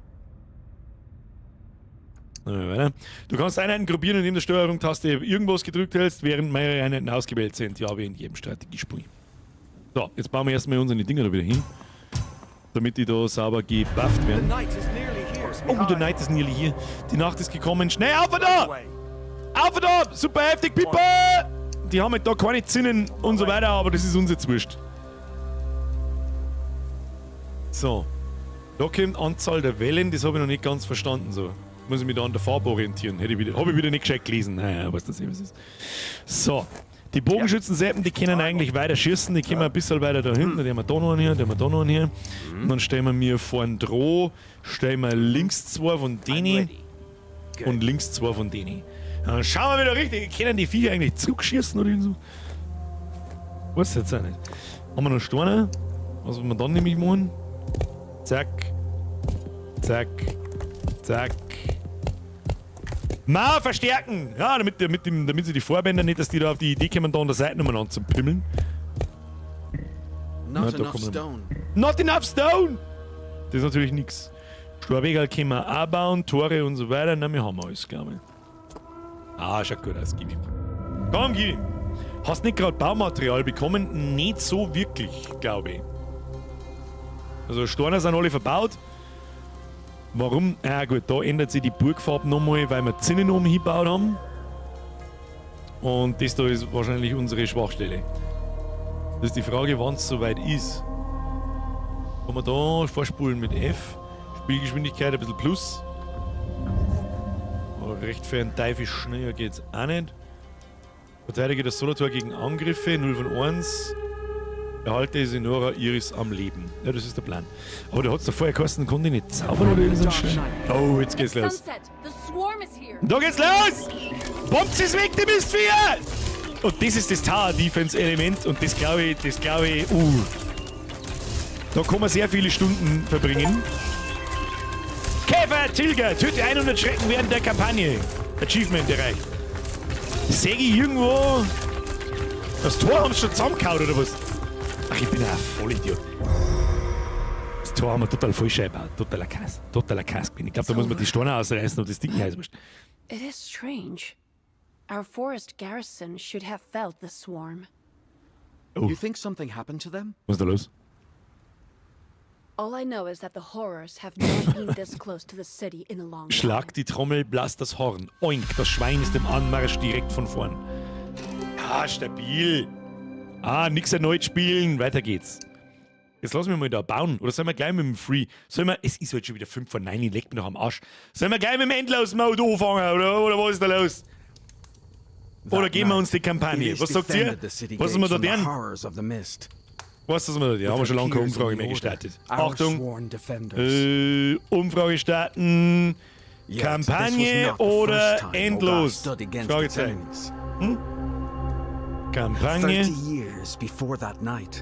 Endlos-Modus. Umfrage gestartet.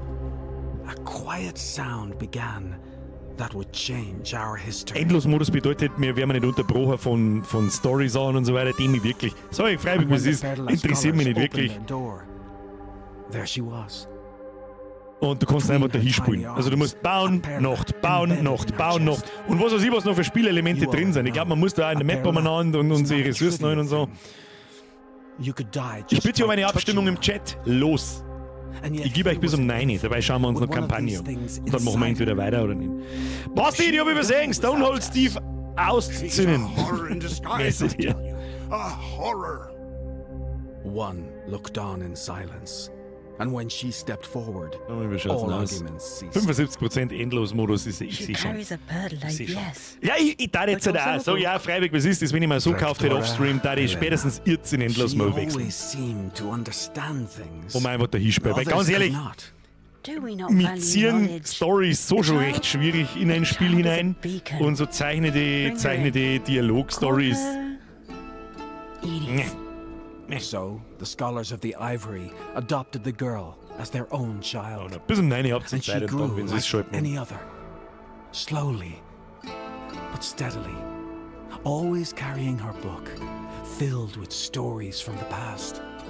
But Iris Mich würde not nämlich any interessieren, other wenn man, wie kriegt man Einheiten, kann man die bauen, wie in einem Strategiespiel, muss man sich um irgendwas kümmern und so weiter. Das wird mir im Endlos Spaß sein. And what does a good defender do when an attacker becomes too bold? She plays it smart. She goes in search of answers among the trees, beyond the walls. Der Soundtrack im Hintergrund ist ganz cool. If we Gefällt mir had gut. known what she would come to face, 185 Stimmen bei knapp 700 Leuten im Stream. Das ist aber nicht fake. Hier, For the first da geht time mir. in centuries, Seid nicht so faul, klick irgendwo hin. prayed. Und dann wieder beschweren, so, nein, ich hab wieder mal Kampagne ja, und hab nicht geklickt. Was ich da hab, ich kann doch jetzt nicht asozial ins Mikrofon reinschmatzen. Ich hab nämlich da noch eine Cola-Flasche liegen. I see you've made yourself comfortable, Hermes. Ist das der Harold's Message. Am Kriegstisch entscheidet Iris über das nächste Ziel. Jede Schlossfigur steht für eine verfügbare Mission. Klicke auf eine solche, um sie zu beginnen. Ah, okay. Das heißt quasi dann, ja, okay. Kann ich mich so in der Mission Alright, Birdman. voranarbeiten. Zum Überspringen, gedrückt halten, das überspringen wir. Und dann ist man nämlich direkt da. Und das ist dann die ganze Kampagne so. Und das haben wir schon gemacht, sage ich das richtig. So, was sagt die Abstimmung? Immer noch 74%, Endlos-Modus bei 220 Stimmen. Das ist relativ eindeutig, denke ich. Das ist sehr repräsentativ, abgesehen davon. Vogel! So, machen wir hier Umfrage beenden. Dann würde ich sagen, kommen wir da jetzt auf Speichern irgendwie? Nein, das wird automatisch speichern. Zurück ins Hauptmenü, ab in den Endlos-Mode und schauen, was passiert. Oh, was ist denn das Scharmützel? Weiß ich nicht. Sandbox-Modus. Das glaube ich auch ganz cool. Du kannst einfach eine riesen Burg bauen. So Editoren werden nie langweilig. Es gibt sogar einen Level-Editor und Community-Level. Jetzt warte mal, heruntergeladene Level Steam aus dem Steam-Workshop. Okay, das habe ich jetzt natürlich noch nicht gemacht. Und du kannst da selber Level bauen. Also wahrscheinlich dann, warte mal. Scharmützel?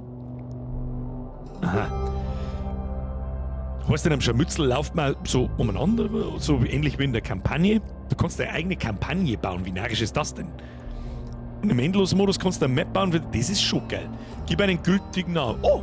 Aber da nicht einmal eine Map bauen. Ah, lustig. Ja, Map-Editor. Sandbox-Mode.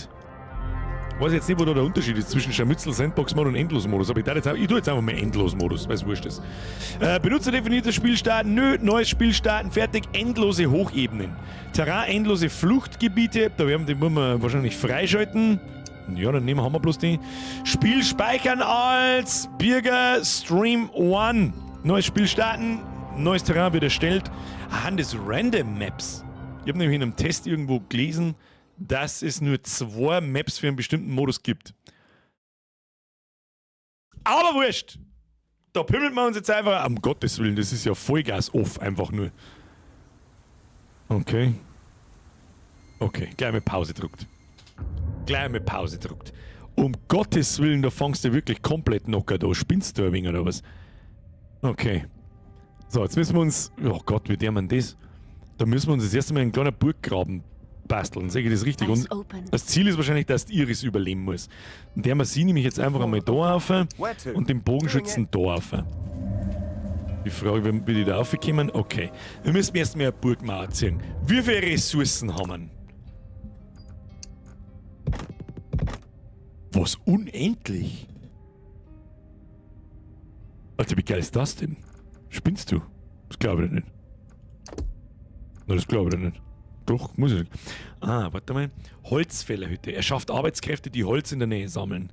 Die Arbeitskräfte tragen die Materialien zur Feste oder einem Lager. Je mehr Holz es in der Umgebung gibt, desto mehr wird Okay.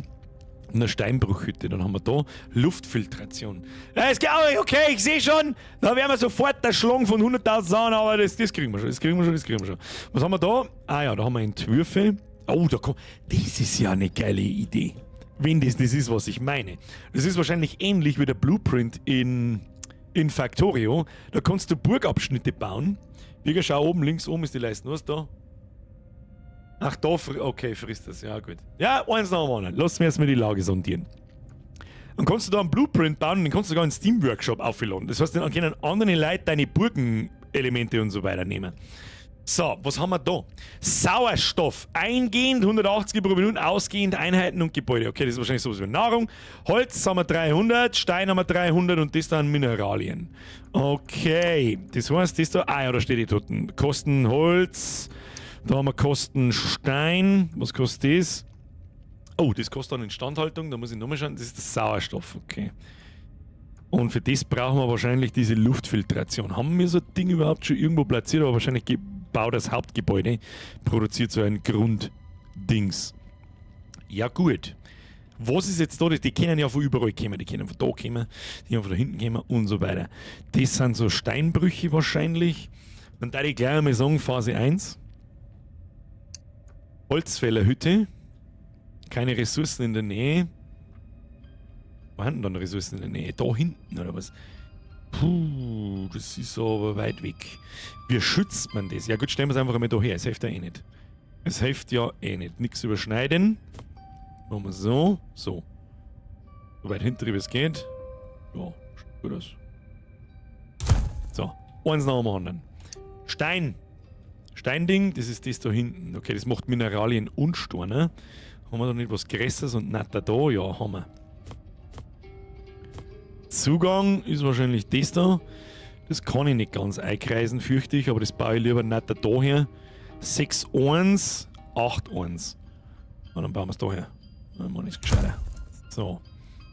Und die paar Scheißgegner müssen wir wegkriegen. Phase 1, Holz vor der Hütte. So, und dann können wir eigentlich direkt einmal anfangen, da irgendwie eine Art Befestigung zu bauen. Ich darf fast vor... Ich weiß es auch nicht. Ich weiß gar nicht, wie wir da überhaupt anfangen! Bruder!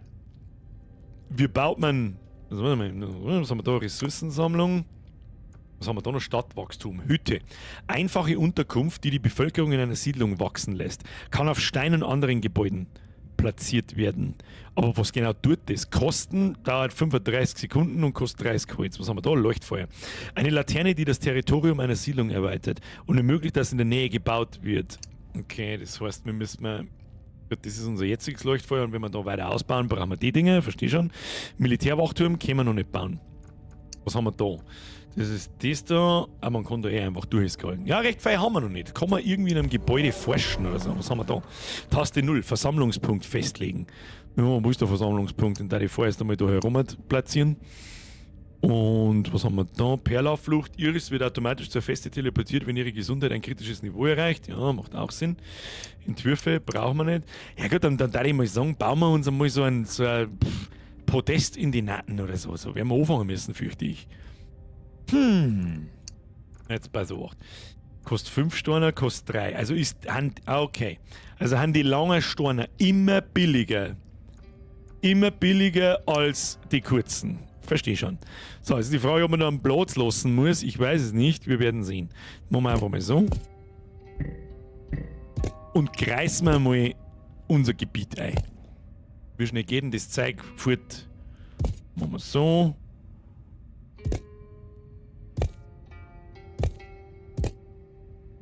Gerade grob. Na, mal grob eingezäunt. Schauen wir da mal. Kann man da hinbauen? Nö. Dann würde ich fast sagen, machen wir ab. Da so. Ja, dass man da dann so ein Eckvierer baut. Wie viele Steine haben wir noch? Langsam ernährt sich das Klackhörnchen. Aber das kriegen wir schon. Oh, ich bin der Maurer. Platzieren Sie 150 Steinbauteile. Und dann nutzen wir das ganze Ding da ein bisschen zu unserem Vorteil. Bauen wir bis daher.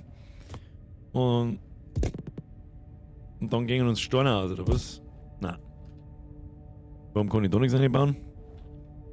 Kleiner Steuer. So.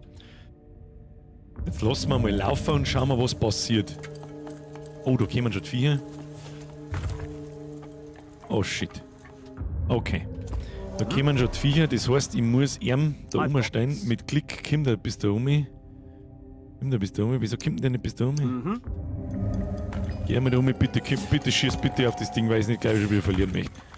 Schießt du da um? Wieso schießt du da nicht um?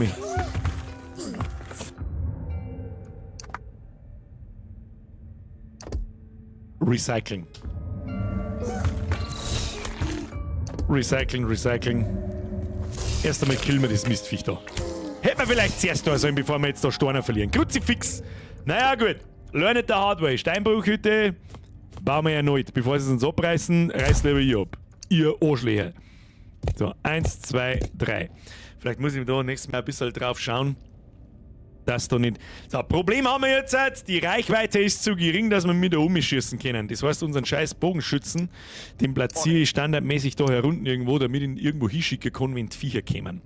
Und ansonsten hoffe ich, dass wir jetzt diese Sturmmauer da erst einmal fürs Erste so hochziehen können, wie es geht. Hilft nicht. Die Frage ist, wo fangen wir da an? Das sehen wir dann, wenn die Gegner kommen, oder? Der bin dann auch mal der Nachschau-Squad. Michael! Hauen Sie sich hinein, Kuss auf die Nuss. Links oben ist die Leitung, haben wir schon gesehen. Ja, okay.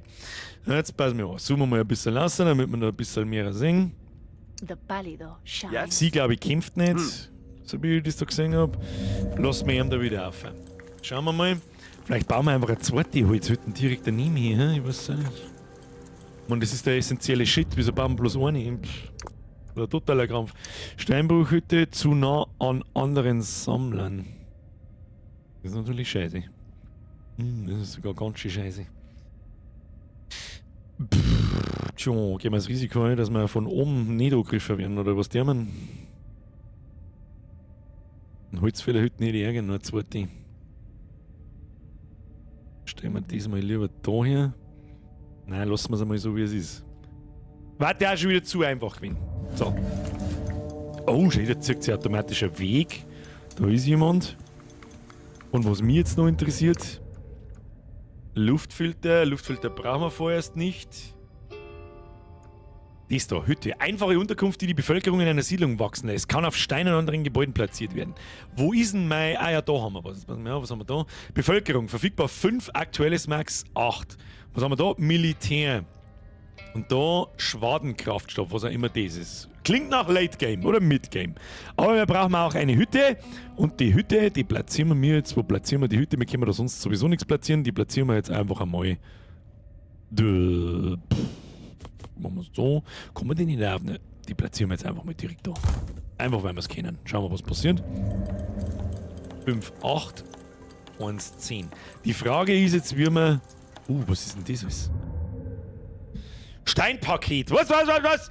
Einfache Bauteile. Eine Vielzahl von Steinbauteilen für den Bau. Die kann man kaufen. Für Punkte. Aber wie kriegt man Punkte? Wahrscheinlich indem, dass man Viecher killt, hä? Und dann kriegt man dann kann man die einzelnen verschiedenen mit Tor.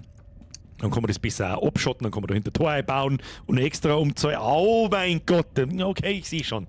Der verdammte, mit Hängebrücken, der schöne Dachel, oder die Listen ist ja Alter, was? Luftdichte, Isolierung, Taktik, Nische. Das ist da oben, was immer Takt. Alter, da kannst du. Okay. Ja, Brudi, da hast du was zum Tor. Steinpaket jetzt exklusiv im Ingame-Shop. Herr Nitro King, Sie werden lachen, ich hab kurz zuckt. Kurz habe ich zucken angefangen, sonst war es so schnell alt F4 basiert, dass du sagst, gibt's das. So, weiter geht's. Okay, das Ding produziert irgendwas. Was produziert das? Instandhaltung. Was produziert das? Ach, das wird baut. Was laber ich für ein Scheiß? Es wird baut! Ich meine, das ist Instant-T baut. Ah nein, den haben wir da. Das Ding ist auch fertig. Okay, man tut noch nichts, es ist noch Tag. Ich meine die ganze Zeit mit den Strafen, die da einer ziehen, dass da irgendjemand mit einem Bogen einer schießt oder so ein Scheiß. So. Sauerstoffproduktion niedrig. Bau abgeschlossen. Das stimmt doch nicht. Was ist da? Das ist doch gelungen. Ja, man gut, dann bauen wir halt das Sauerstoffding irgendwo hin. Was kostet der Bums? 48 und 2 von dem da. Bevölkerung 2. Ja, dann bauen wir halt irgendwo eins hin. Wo kann man das hinbauen? Kann man das da verbauen? Na, kann man das da hinbauen? Muss höher platziert werden. Dann müssen wir einen kleinen Turm bauen. Das wird uns nicht helfen. Machen wo bauen wir das? Ich weiß es ja nicht. Machen wir da wo mal. Bauen wir ein Wild. Da. Schön überkreuzt, damit nichts fällt. Und jetzt probieren wir, ob wir es da aufbauen können. Das kann man schon aufbauen. Muss ich da... Da ist reichlich. Okay, schauen wir mal, ob wir nochmal eins herbauen können. Was passiert da? Reichlich. Also mehr als 180 gibt es nicht. Das heißt, die Ressourcen... Kommen die Ressourcen wieder zurück? 83? Ja, kommen wieder zurück. In vollem Ausmaß. Das ist gut. Das ist gut. Haben wir da auch bei reichlich 144 gehen? Nö. Also, da brauchen wir reichlich 180 ist das Maximum. Einfach mal aufgeschissen. Umbauen können wir selber noch. Da haben wir ja die Ressourcen wieder kriegen, was sehr angenehm ist. Das ist das Erste, was mir auffällt. Da hinten unsere Holzfäller setzen. Das ist okay. Und dann würde ich vorschlagen, verholzen wir unsere Steine. Was tut man sonst damit? Nehmen wir mal, was da ich sag.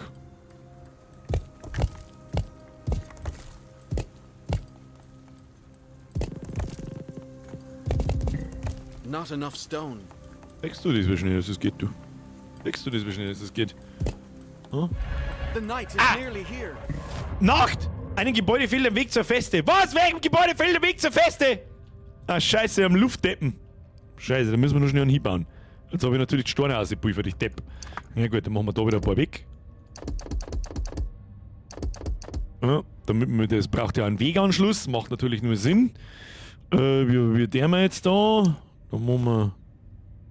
Also das funktioniert wieder nicht, natürlich nicht. Dann machen wir das so. Und so. Und dann so. Und einfach weil es schöner ist, bauen wir es ums Eck um. Dann brauchen wir noch ein bisschen Holz. Achtung, oh, das können wir nicht ums Eck bauen. Doch, können wir schon ums Eck bauen. Können wir das ja, das funktioniert wieder nicht. Birger, du Idiot, du hast noch keine Wendeltreppen. Scheißegal, der Editor ist jetzt schon ziemlich geil. gefällt mir. Macht zwar absolut keinen Sinn, was ich da hinzimmer habe, aber das ist mir scheißegal. So, sagt man nicht von wo das die kämen? Irgendwie muss man doch sehen, von wo die, wenn die jetzt von alle Seiten kämen, dann haben wir sowieso gefickt. Wenn die jetzt von alle Seiten kämen, sind wir im Arsch. Schauen wir mal, was passiert. Markieren wir mal da gepflegt unseren Bogenschützen und dann schauen wir, was passiert. Kann ich eigentlich die da auch irgendwie markieren? Die Häuser, aber nein, die werden wahrscheinlich einfach erschlagen. Okay. Halten Sie die Augen offen. Du hast 0 Wellen überlebt, mach weiter so. Vielleicht muss man es auch kleiner bauen, kompakter, weiter herin-bauen. Das mit dem Holz ist halt natürlich ärgerlich. Kann man Gebäude ausbauen? Was ist da? Recyceln? Nö. 2 macht plus 20 pro Minute. Okay. Roter Pfeil oben. Oh, tatsächlich. Den habe ich. Der ist mir jetzt einfach untergegangen. Schön gesehen. Lord Sid, von vorn kommen's. Ich sehe schon. Okay. Was ist wir da deren? Was ist wir da deren? Wie ist es? Wir passen uns jedem Angriff an. Hilft im Anfangsstadium nicht. Sag ich dir, wie es ist. Hilft im Anfangsstadium nicht. Wir bauen uns da jetzt einen fetten Tower her. Wir bauen uns einen fetten Tower her. Sauber, stabil. Das zockst. Gibt's das. So, jetzt mal so macht. Dann nehmen wir 2 sicher nicht. So. Das ist doch gut. Das ist doch gut. Zack. Zack. Zack, zack. Zack, zack. Wie viele Steine haben wir noch? 145. Alter, da baut er hier einen Tower hin! Das sagst du, leck mir am Arsch, der da einen Tower hinbaut! Machen wir eine schöne große Fläche da herum. Ja. Oh, das befestigt man auch gleich. Wobei, wie haben wir vorher gesagt, das ist immer am günstigsten, die größten Steine zu nehmen. Das ist jetzt da der größte. Aber da machen wir jetzt so. Zack. Geil, Burgmauer hinzimmert, das sagst du, leck mir mal, der Burgmauer hinzimmert. Bam! Ja, so. Oder was, können wir uns da vielleicht ein paar Steine sparen? Die haben wir mit Holz einbauen. Wir haben ja da das Klump. Das kostet aber so viel, gell? Dann können wir eigentlich auch noch, ich muss mir gleich mal angewohnen, dass X der Recycler ist. Oh, gleich mal, was ist denn das da? Holzblock? Oh, das ist der ganz hohe. Holzblock, Bauteil. Dann bauen wir uns da in der Mitte. Wir bauen uns einfach da eine Treppe auf. So. Und so. Ja. Damit da gleich mehrere aufspurten können, wenn es pressieren wird. Und jetzt ist die Frage, ob eine Mauer vor einem Bogenschützen auch schon irgendwas bringt. Sauerstoff, Ed Birger, was ist Feier am Sauerstoff? Wir haben eine Überproduktion von 270 pro Minute, das muss klar. Holz und wir brauchen halt einfach mehr Holz und mehr Ding. Das ist einmal die Hauptsache, das ist das Allerwichtigste. Ja? Das ist wahrscheinlich so ein bisschen ein Kampf gegen die Ressourcenverluste. Den stellen wir gleich mal da auf. Auf dem Weg, ja. Was mich noch interessiert ist, wenn man weitere Bogenschützen ausbildet. Das haben wir halt in der Kampagne nicht gelernt. Das ist ein bisschen blöd, aber ja. Entlassen. Oder habe ich irgendwelche Bürger oder irgendeinen Scheiß? Die haben wir mal nochmal so Hütten hinbauen. Schauen wir mal, wir haben 7 von 12 verfügbar. Militär. Servus, spielst du mal 7 Days to Die? Jason Walker. Kann ich noch nicht sagen. Es steht unmittelbar, die sagen wir mal vielleicht nochmal für alle. Es schaut ja mittendrin mal wieder jemand zu und jemand weg oder so. Keine Ressourcen, ne. Die Sommerpause steht vor der Haustür. Heute ist der letzte Gaming-Stream, am Mittwoch ist der letzte Stream im Allgemeinen. Hütte einfach in Unterkunft. Ja, da baue ich jetzt einfach nochmal eine hin. Plus 4. Braucht's das, ist die Frage.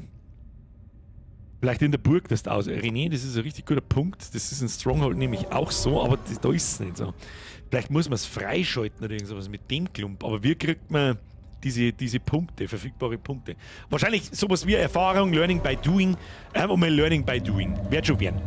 Das findet man schon raus, dass man so Gebäude freischaltet dafür oder irgendwie sowas.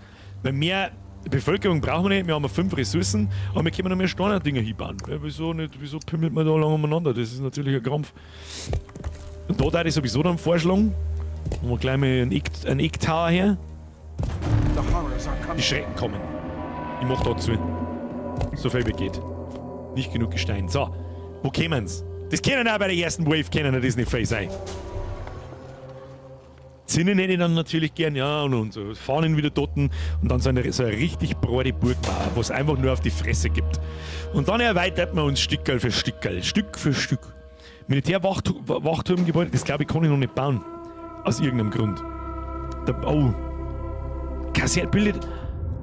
Tatsächlich! Irgendwann, das ist ein Wachturm. Gut, dass du das geschrieben hast. Kampftante. Daumen nach oben. Hätte ich mich vielleicht einmal fertig lesen sollen, ich Vollidiot. Bietet einfache Militärangehörige wie Bogenschützen, Schleuderer und Häscher aus und verbessert ihr Können. Bin du Vollidiot. Du kannst ihn neben ihm hinstellen, zwecks Bonus. Wen? Sie? Gibt sie Bonus auf andere eine? Ich stelle es einfach mal dazu, ist ja wurscht. Und jetzt brauchen wir, was brauchen wir für das Militärgebäude? Da steht ja wieder Militärwachstum und nicht Militärwachturm. Ah, das kommt davor, wenn man über die ersten zwei und die letzten zwei oder den ersten und letzten Buchstaben liest und sie dann einfach einbaut. Ja, das ist so ein Verteidigungsturm, wo es Bogenschützen einiges. Das macht überhaupt keinen Sinn, wenn man sich den selber bauen kann. Bier, du Vollidiot. 120 Holz, die kriegen wir hin. Da können wir jetzt auch nicht recht viel abbrauchen, aber das, wo das größte Problem wird, wir brauchen einen Bevölkerungsüberschuss von 10. Das heißt, wir müssen nochmal so Hütten bauen. Das heißt, wir müssen ein bisschen mehr Holz sammeln. Holz sammeln! Los, jetzt schauen wir erstmal, wie viel das da kommen. Wahrscheinlich haben wir gleich hin. Aber solange man da nur auf eine Seite nur reagieren muss, da bin ich jetzt 20,4, haben wir sowieso gefickt. Die bringt uns so eine Bogenschütze, die bringt den nie tot. Ja, aber sie kann schon auch was. Oder? Die hat ja auch eine Reichweite da. Stellen wir es einmal ganz vier einfach. Intense Music. Das ist some Intense Music. Birger, was hältst du von Terraria? Das habe ich nie gespielt, habe ich mich nie damit auseinandergesetzt. Eddie Gordo, Kuss auf die Nuss, auf einen schönen Urlaub. Bin im September auf der Lieblingsinsel Kreta zum Planschen und Schnorcheln. Immer die Brillen richtig sauber machen, Hack. Da, die paar Pimmelviecher da. Das ist ein Witz sein. Da gehen wir um da. Ja, okay, sie gehen schon auf die Schwachstellen. Schau hin! Ja, du kriegst pro Wave, die du überlebst, kriegst du Punkte. Nimm mir jetzt mal ganz schmau. Und wir kriegen dadurch dann so Holzpaket, Steinpaket mit. Ja. Sehr gut, sehr gut. Was haben wir da? Dachpaket? Nein, das brauchen wir noch nicht. Schleuderer. Und Häscher. Häscher kann man sich da auch freischalten. Das heißt, wir müssen 4 Waves. Das ist ein cooles System. Das ist cool. Irgendwann hast du nicht alles freigeschaltet. Aber ganz ehrlich, dieser Tree ist echt lang. Das sind echt sehr viele Waves, wenn man da pro Wave wirklich einen Punkt kriegt.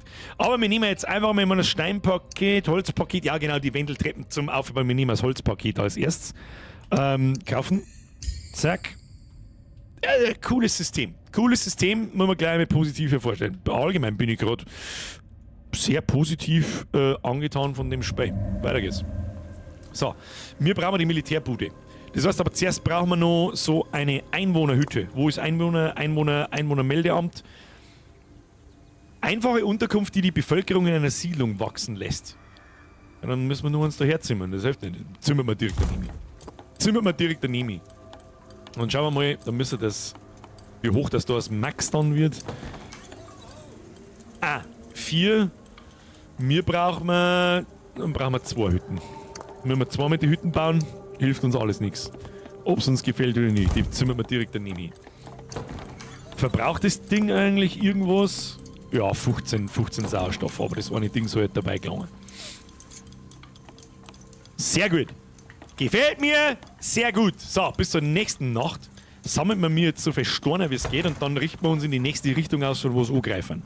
Es wird hoffentlich nur ein bisschen dauern, bis die von 2, 3, 4, 5 Seiten gleichzeitig daherkommen in der Nacht.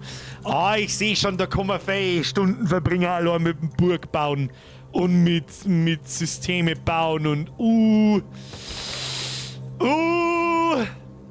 ich rieche, die erste Woche im Urlaub ist sowieso immer nur dem PC so ein bisschen gewidmet, weil ich meistens eine Spur aussuche, die sich suchtelt. Und da weiß ich noch nicht, was ich tue, und das gefällt mir bis jetzt ganz gut, muss ich sagen. Für das, dass es immer nur im Early Access ist, kann man schon mal beobachten, würde ich sagen. Was sagt ihr da so dazu im ersten Eindruck? Ist ganz nett. Urlaub, okay, Bay, stimmt. Wollte ich gerade noch sagen. Letzter Gaming-Stream vor der Sommerpause, letzte Woche. Ich bin den ganzen August nicht da. Also nächste Woche sehen wir uns schon immer.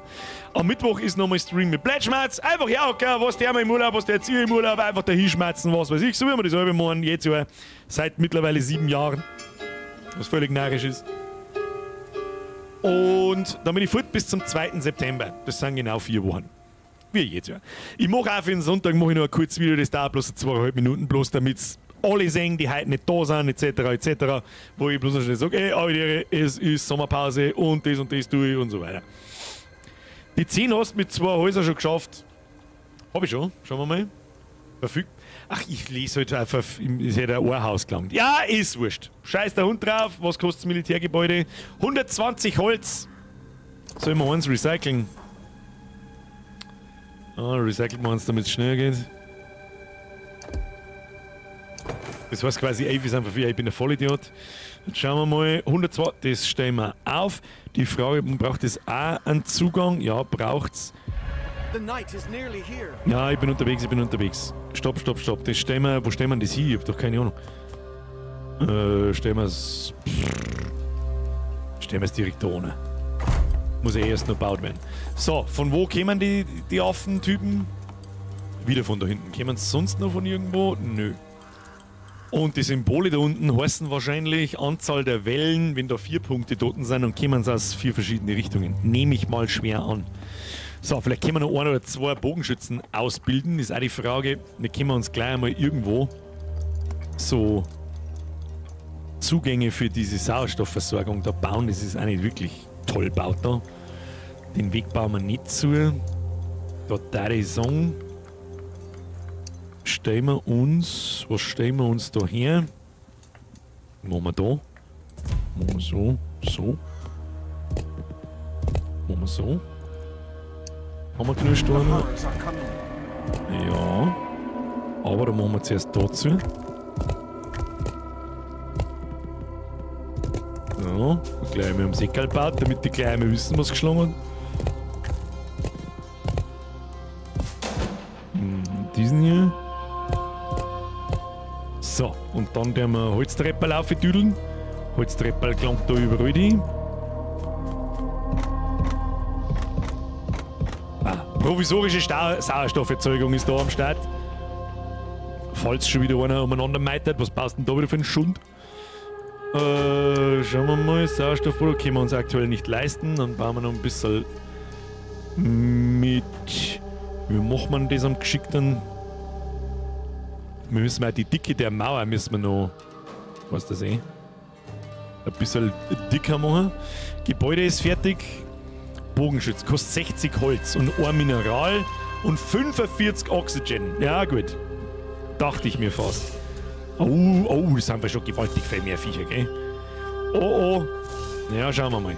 Werden wir schon hinkriegen, wenn die noch nicht ums Eck laufen. Schauen wir mal, bevor da irgendwas einstürzt, reiß es weg. So, was ist. Bevor da irgendwas einstürzt, reiß es weg. Oh, der ist gefährlich da.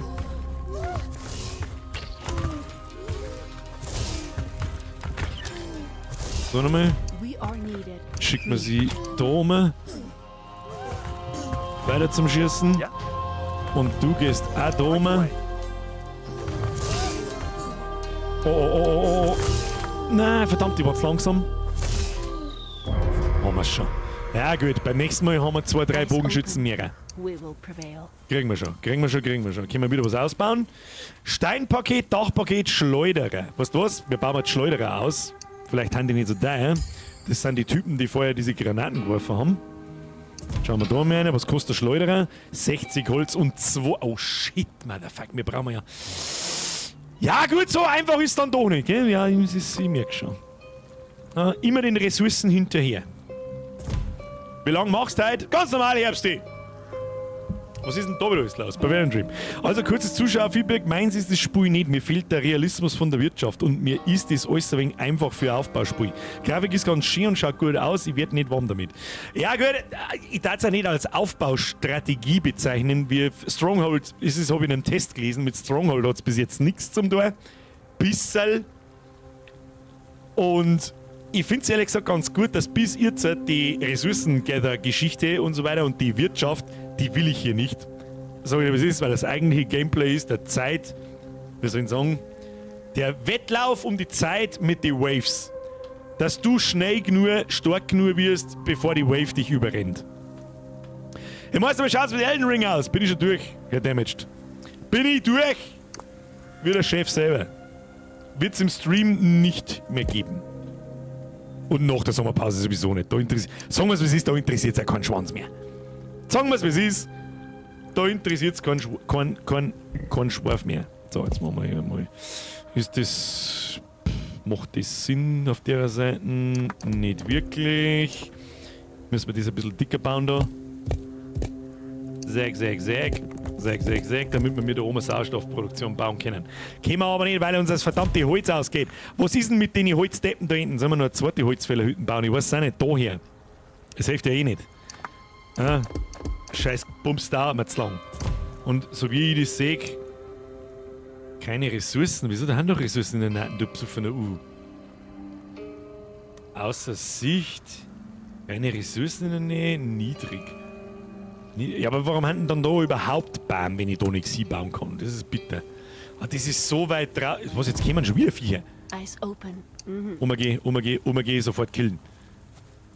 Geh sofort killen. Gibt's mal einen zweiten Bogenschützen, das war ja schon einmal eine Sache. Kann ich jetzt da mal einen zweiten Bogenschützen bauen? Nein. Versammlungspunkt ist immer da herum. Wollte gerade sagen, kümmert dich ums Holz. Das ist der Achillesferse. Ja, und zwar sauber, aber ich kann nicht mehr rausbauen. Ich kann nicht nirgendwo hinbauen. Ich kann da hervor noch hinbauen, ja. Rendiert sich das, ist die Frage. Die Nacht ist fast gekommen. Lederner Oh, man kann die sogar ausbauen. Okay. Man kann die Typen sogar ausbauen. Was haben wir da? 165 pro Minuten. Können wir da langsam... Ja, einen können wir bauen. Das schaut gut aus. Und dann müssen wir Hütten bauen morgen und dann brauchen wir 5, 6 Bogenschützen bis zur nächsten Wave, ansonsten kriegen wir ein Problem. Der Mitfieber-Effekt fehlt ein bisschen. Ja, ich finde, dass der dauert ein bisschen. Ich glaube, der dauert ein bisschen, bis es eng wird. So. Bis jetzt sehe ich da noch kein Problem. Aber die nächste Wave kann schon ein Problem werden, weil sie waren ja schon mehr oder weniger fast herin. Einheit bereit, sie kommen wieder von da hinten. Okay. Bogenschütze, ist der on the way? Ja, Bogenschütze ist on the way. Wir schauen mal, dass wir Hütten bauen können. Geht schon los. Hütte. Ja, pflanzen wir direkt da daneben. Wir brauchen die Hütte. Wir brauchen die Hütte und die stellen wir ein bisschen verteilt auf, weil ich glaube, die werden wieder da ums Eck wollen. Dazu machen wir da wieder ein bisschen mehr dazu, dann nehmen wir vielleicht den kürzeren Weg auf der anderen Seite hinten. So. Es ist halt ein schönes, gemütliches Spiel, glaube ich. Bis das Eskalieren anfängt. Schauen wir mal schnell rundum, nicht, dass die da noch woanders können. Bis halt das Eskalieren anfängt. Und wer weiß, wann das passiert oder wie schnell das geht. Hütte ist gebaut. Wie viel Holz haben wir? 0. Naja gut, weil unsere Arbeiter drin sind. Wir müssen mal das da noch mit abbauen. Es hilft uns nichts. Da müssen wir hier expandieren. Und dann einfach eine Mauer mitziehen. Weil Steine haben wir genug. Das kriegen wir dann schon. Dann ziehen wir die Mauer einfach da so schräg vierer oder wie auch immer. Jetzt müssen wir erst mal betten, wie viele Vierer das da kommen. Dass das Spiel natürlich nicht für jedermann ist, ist mir schon klar. Ob es jetzt so super awesome zum Zuschauen ist, das kann ich jetzt nicht einschätzen.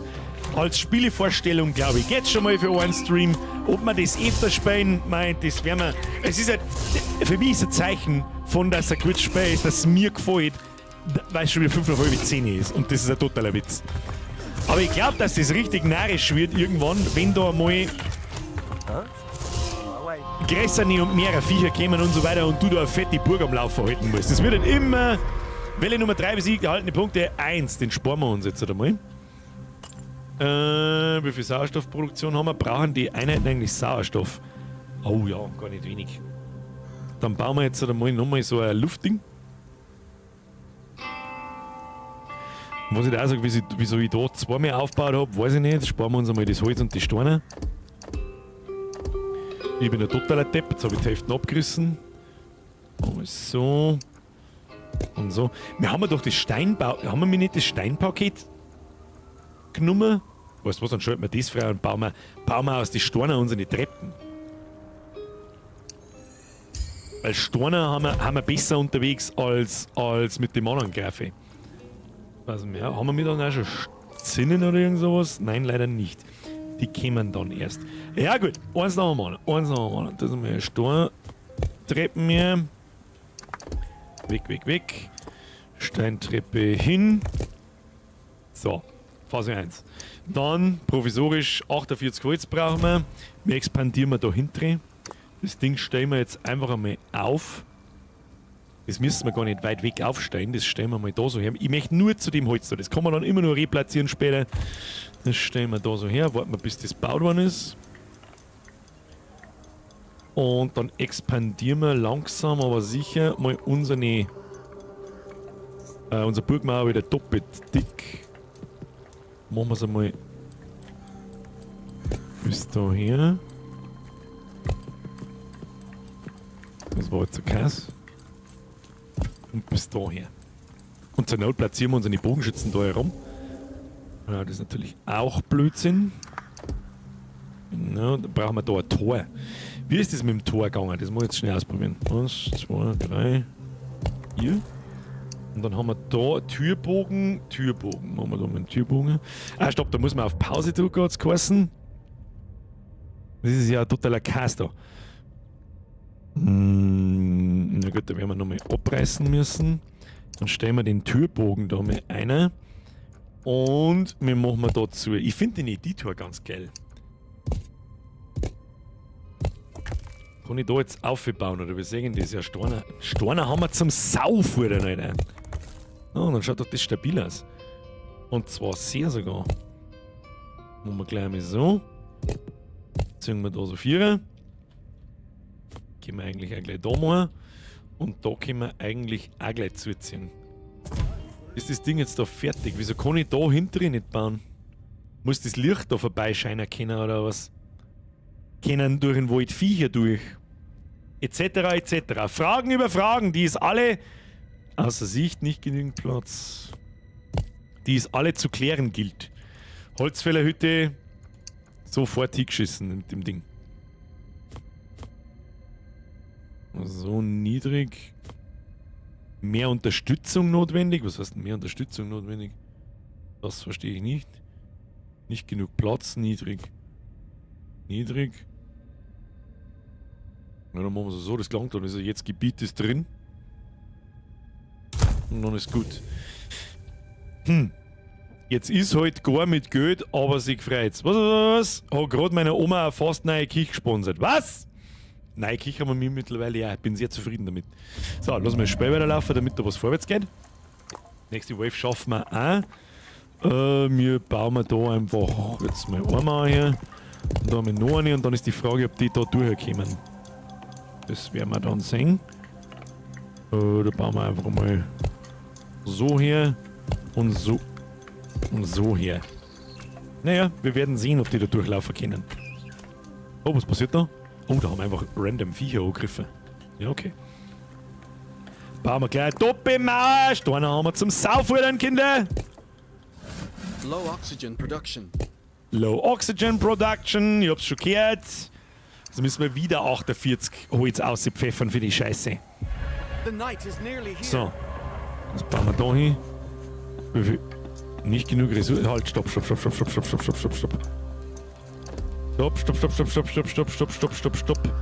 Was haben wir da? Reichlich. Wieso ist das nicht so hoch wie das andere da hinten, oder was? Das verstehe ich jetzt nicht. Wieso ist das nicht auf 180? Ich bin auf 180! Das probieren wir jetzt schnell aus. Hoppala. Ob es da dann mehrere gibt? Ah ja, muss eins her sein. Soll mir recht sein. Dann machen wir es so. Und wir machen Storweg drauf und gut ist. So, wo kommen sie denn, Mistviecher? Auch wieder nur von geradeaus, das passt. Das jetzt einfach einmal daher platzieren so. Und dann sehen wir schon, wo es kommen.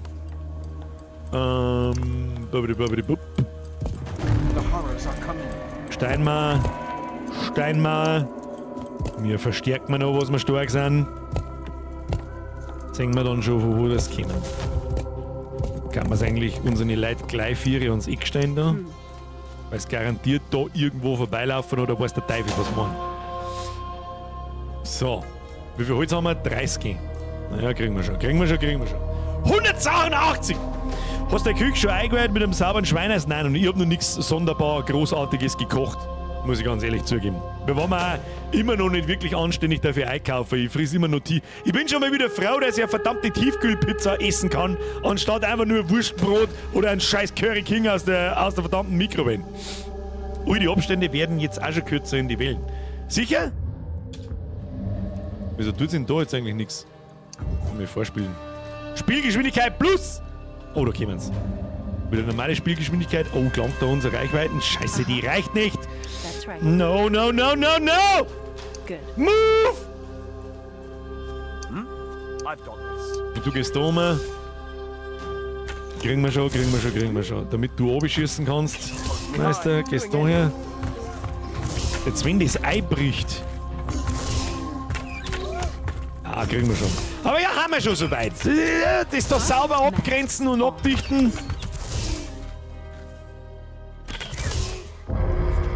Geht auch ganz furchtbar schnell dann irgendwann mal in die Hose. Habe ich das Gefühl.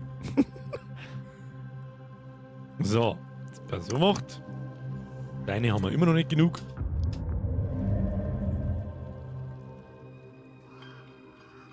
Der Holzfällersepp geht da irgendwo umeinander. Das meine ich passt auch. Das Ding ist halt da absolut dumm platziert. Wo gingen die überhaupt hin? In das Zentrum von dem Ding da. Das ist halt ein totaler Schwachsinn da. Ein totaler Krampf.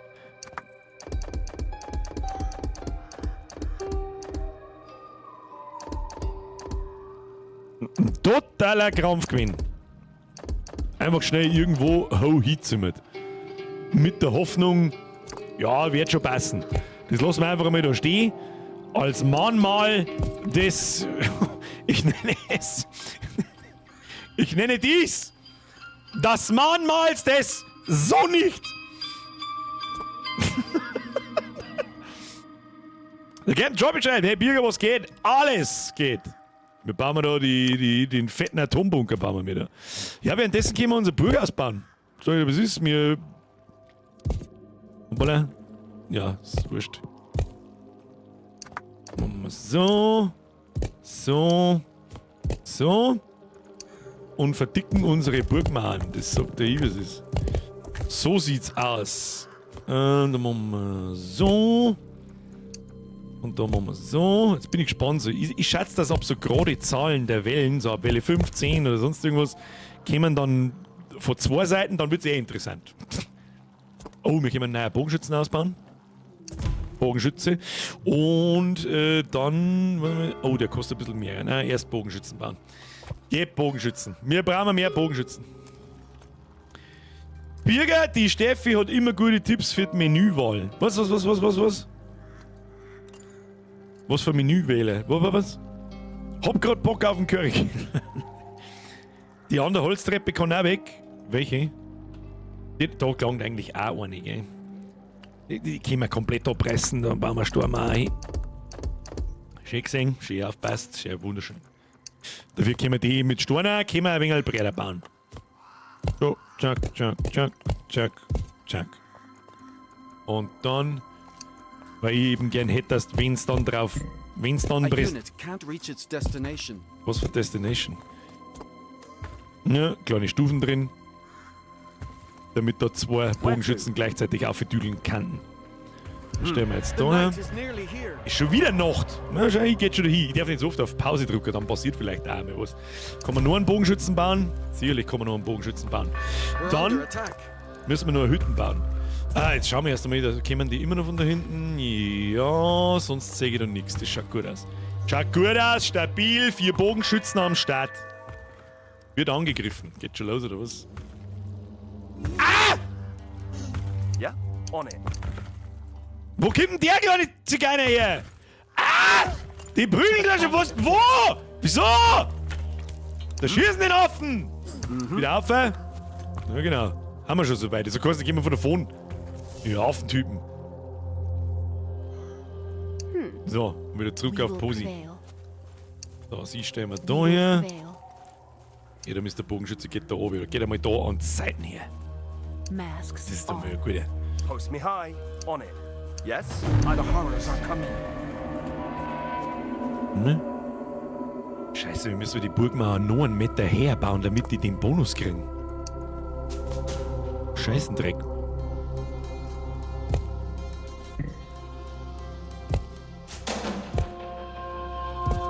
Da machen wir jetzt einfach ganz provisorisch schnell diesen hier. Huh? My way.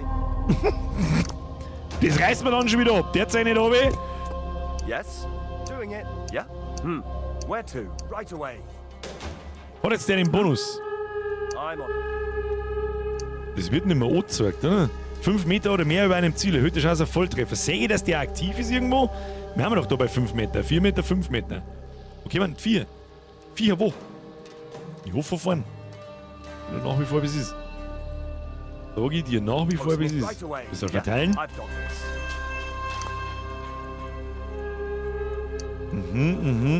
Ich sehe schon.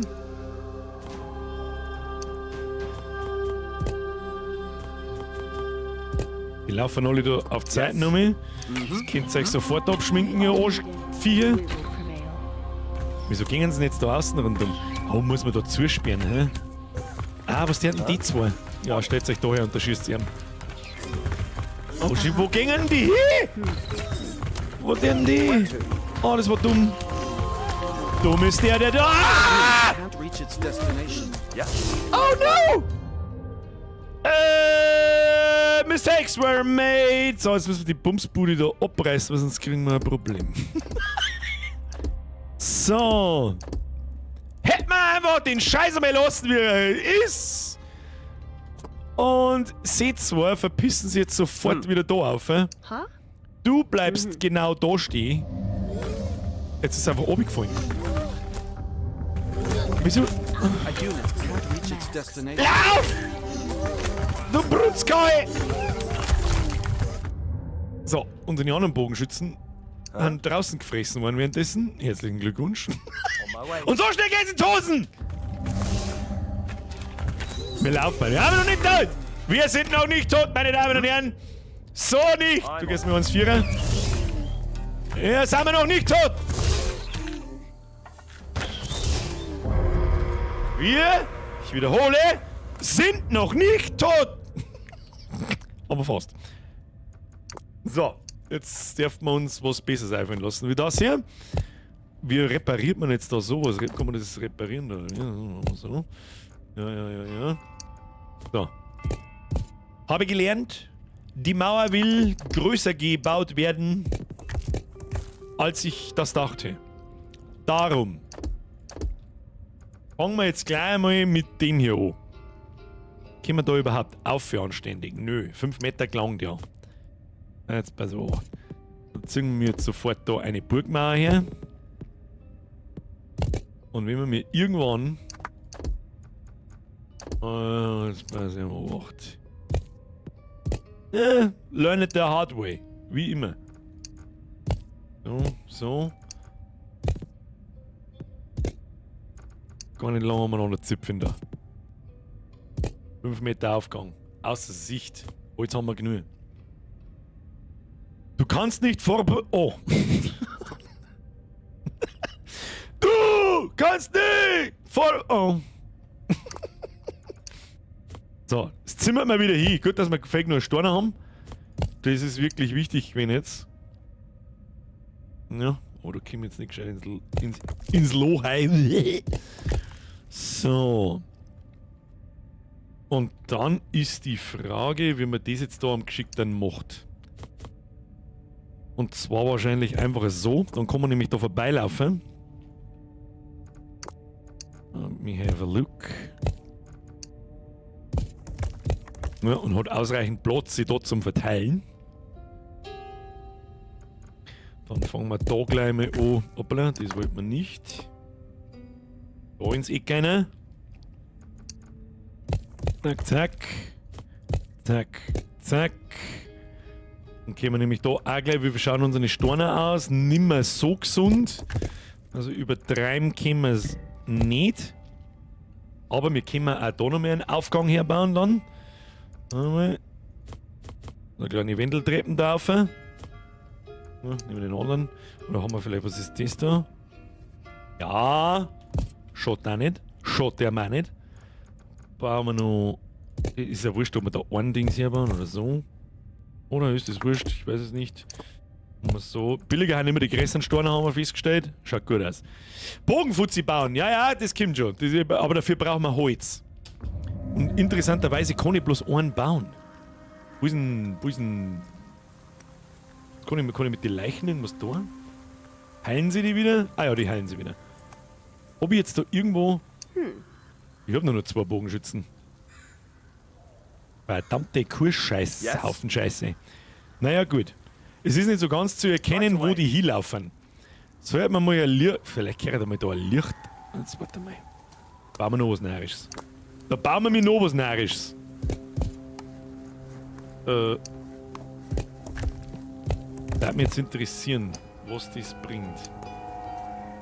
Säge dann bis da 4, dann säge ich ein bisschen früher, wo es hinlaufen, links, rechts, irgendwas. Wenn die jetzt von einer zweiten Seite kommen, dann bin ich sowieso gefickt. Haben wir 2 Bogenschützen verloren. Sag ich dir, was ist? Militär angeworben, 2 von 10. Bogenschützen, kann man schon am Bauen. Ja, Kim, Holz. 2 Holz noch, Kim. Gib mir Holz. Oh, da können wir auch noch eine ganze Holztreppe abreißen. Holztreppe muss abgerissen werden. Was haben wir denn? Die haben wir sofort. Pause. Low oxygen production. Ja, wir verlieren wir dann Oxygen. Blub. Und schon haben wir wieder Oxygen Production. Und wir haben das Holz. Bogenschützen her. Was kosten? Verbesserung. Erhöht den Schaden pro Treffer für Bogenschützen. Das ist auch nicht schlecht. Lederner Bogengriff kostet 25 Gold und 5 Mineralien. Wieso haben wir das nicht schon lange da? Und sind die Mineralien am voll? Das ist immer schlecht, aber es kostet 180 Oxygen. Und das ist ein bisschen viel. Da mag ich zuerst, weiß ich nicht, die 10 Bogenschützen vorher haben. Oder 8 Bogenschützen, 2 so. So, was ich gern hätte, war Holzpaket. Nein, das Holzpaket interessiert mich einen Scheiß. Seilbrückenpaket, Dachpaket, Manelaus-Schuss. Bogenschützen schießen mehrere Pfeile gleichzeitig ab und fügen verschiedenen Schrecken großen Schaden zu. Das ist ja total overpowered. Das ist ja total närrisch. Da müssen wir bloß noch eine Welle aushalten, dann können wir das freischalten. Das nehmen wir. Sprengstoffkammer. Steinpaket. Ich hätte gern die Zinnen. Haben das da Zinnen? Ist da irgendwas davon Zinnen? Das schaut mich nicht so. Ich weiß nicht, was der Teufel, was das für Eckdinger da sind. Keine Ahnung, ist mir auch völlig wurscht, aber ich hätte gern Zinnen. Status. Kosten. Dachpaket. Hilft mir jetzt nichts weiter. Ich brauche. Oh, Laternen. Laternen schon wahrscheinlich auch nicht. Bringen die irgendwas? Steinpaket, Holzpaket. Oh, die Banner warten auch stark. Banner und Zinnen. Nehmen wir erst Banner und. Wo wird denn da? Holds me high.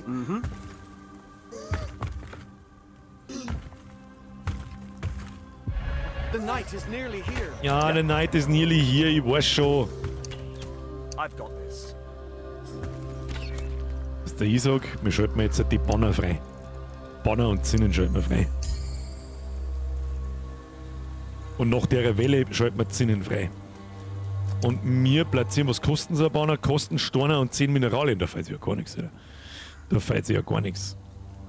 Da schauen wir jetzt erst, von wo das kämen und dann. Ach, der dauert wahrscheinlich wieder zum Bauen, hä? Brauchen die ein wenig? Brauchen die? Stellen wir einfach mal da her. Und da her. Where to? Kostet ja nix, Skump! Zur Not bauen wir es wieder um. So. That's right. Der mal daher. Ah ja, Schadensstärkung, passt schon. Bau die Wand da links fertig. Wo? Welche? Die da? Oder ist eigentlich wurscht, welche? Hast du absolut recht. Ist eigentlich fast wurscht, welche. Aber das machen wir jetzt, wenn die Nacht fertig ist. Wir können ja dabei ein wenig da hinbauen. Das ist ja vollkommen wurscht. Das ist außer Sicht. Das geht nicht. Machen wir es so. Und was wir da jetzt machen?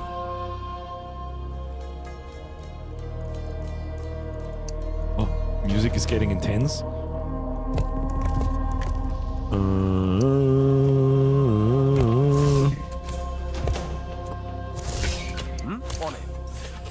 Oh, das sind schon dicke die Viecher, schau hin. Runtergeschossen! Runtergeschossen! Wehe, die scheiß Burgmauer bricht ein! Oh. Huh? Doing it.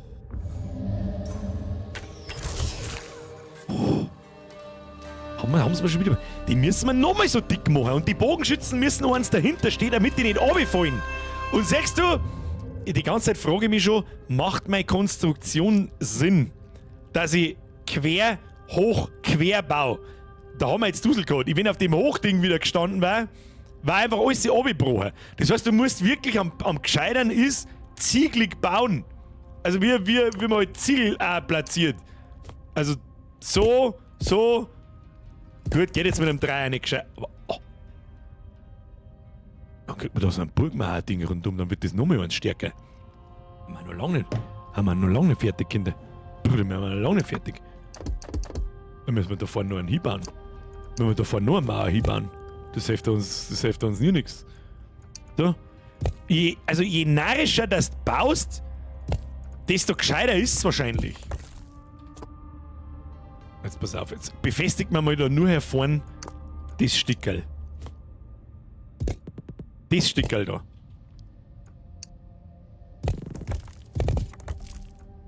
Dann einen versetzten Stuhl. So. Und dann nochmal eine sehende Mauer auf. Das ist eigentlich unsere Einsatzhöhe da. Oh, unser Stor geht aus. Ja gut. Tetris Level 50, voll super. Ja, das ist... Schau dir das an. Und da machen wir jetzt einfach... Und dann siehst du schon, was zum Wackeln anfängt, wenn da die auch so Dinge haben. Wenn das da nämlich eins einhauen, fällt da gar nichts. Wenn sie das nächste einhauen, fängt es zum Oberfallen an. Auf das musst du auch noch aufpassen. Die Frage, ob wir die da hinten wegderen.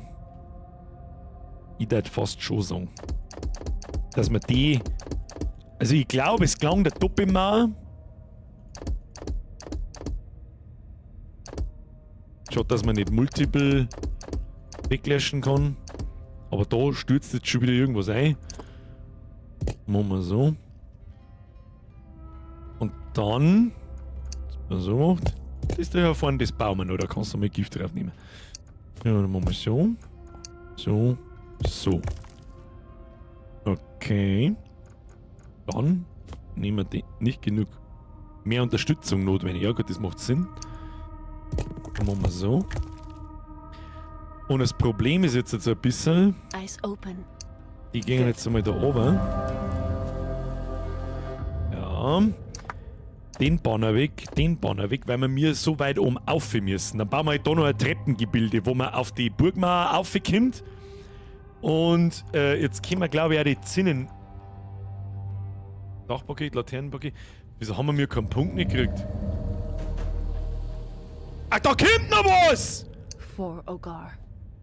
Okay, jetzt müssen wir ganz furchtbar schnell irgendeinen provisorischen Scheißdreck da zusammenbauen, weil es wurscht ist.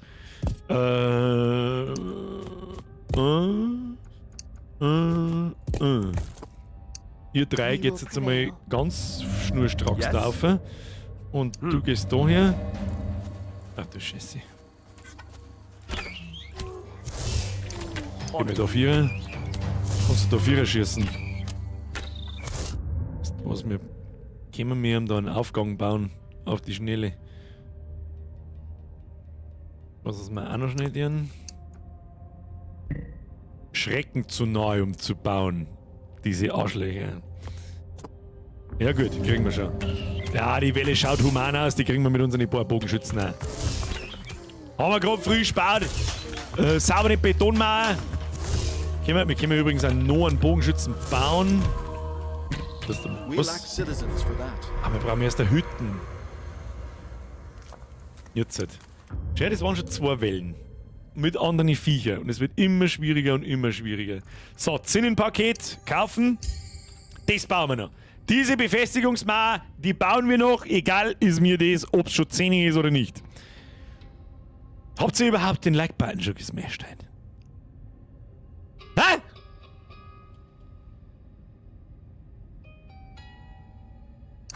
So, weg.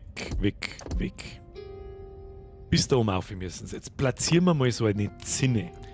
Kann ich mich nicht mehr genau daran erinnern, wie das genau ausgeschaut hat. Das muss ja so sein dann. Verstehst? Und das geht halt nicht. Das heißt, die Gaudi da hier hinten muss am besten auch wieder Steine versetzt so baut werden. Weg. Und dann nimmt man wieder die Broten und tut wieder Steine um eins versetzt daher. Ja, das schaut doch gut aus. Ja. Yeah, Gehst du mit da so her. Ah, das wird jetzt einfach unser Burgtor. So einfach ist das. Open, yes. Da 4er. Zinnen haben wir da. Ja, schau hin. Wie viele Steine haben wir? Was kostet das Ding Steine? Ja, schon ein wenig. Ja.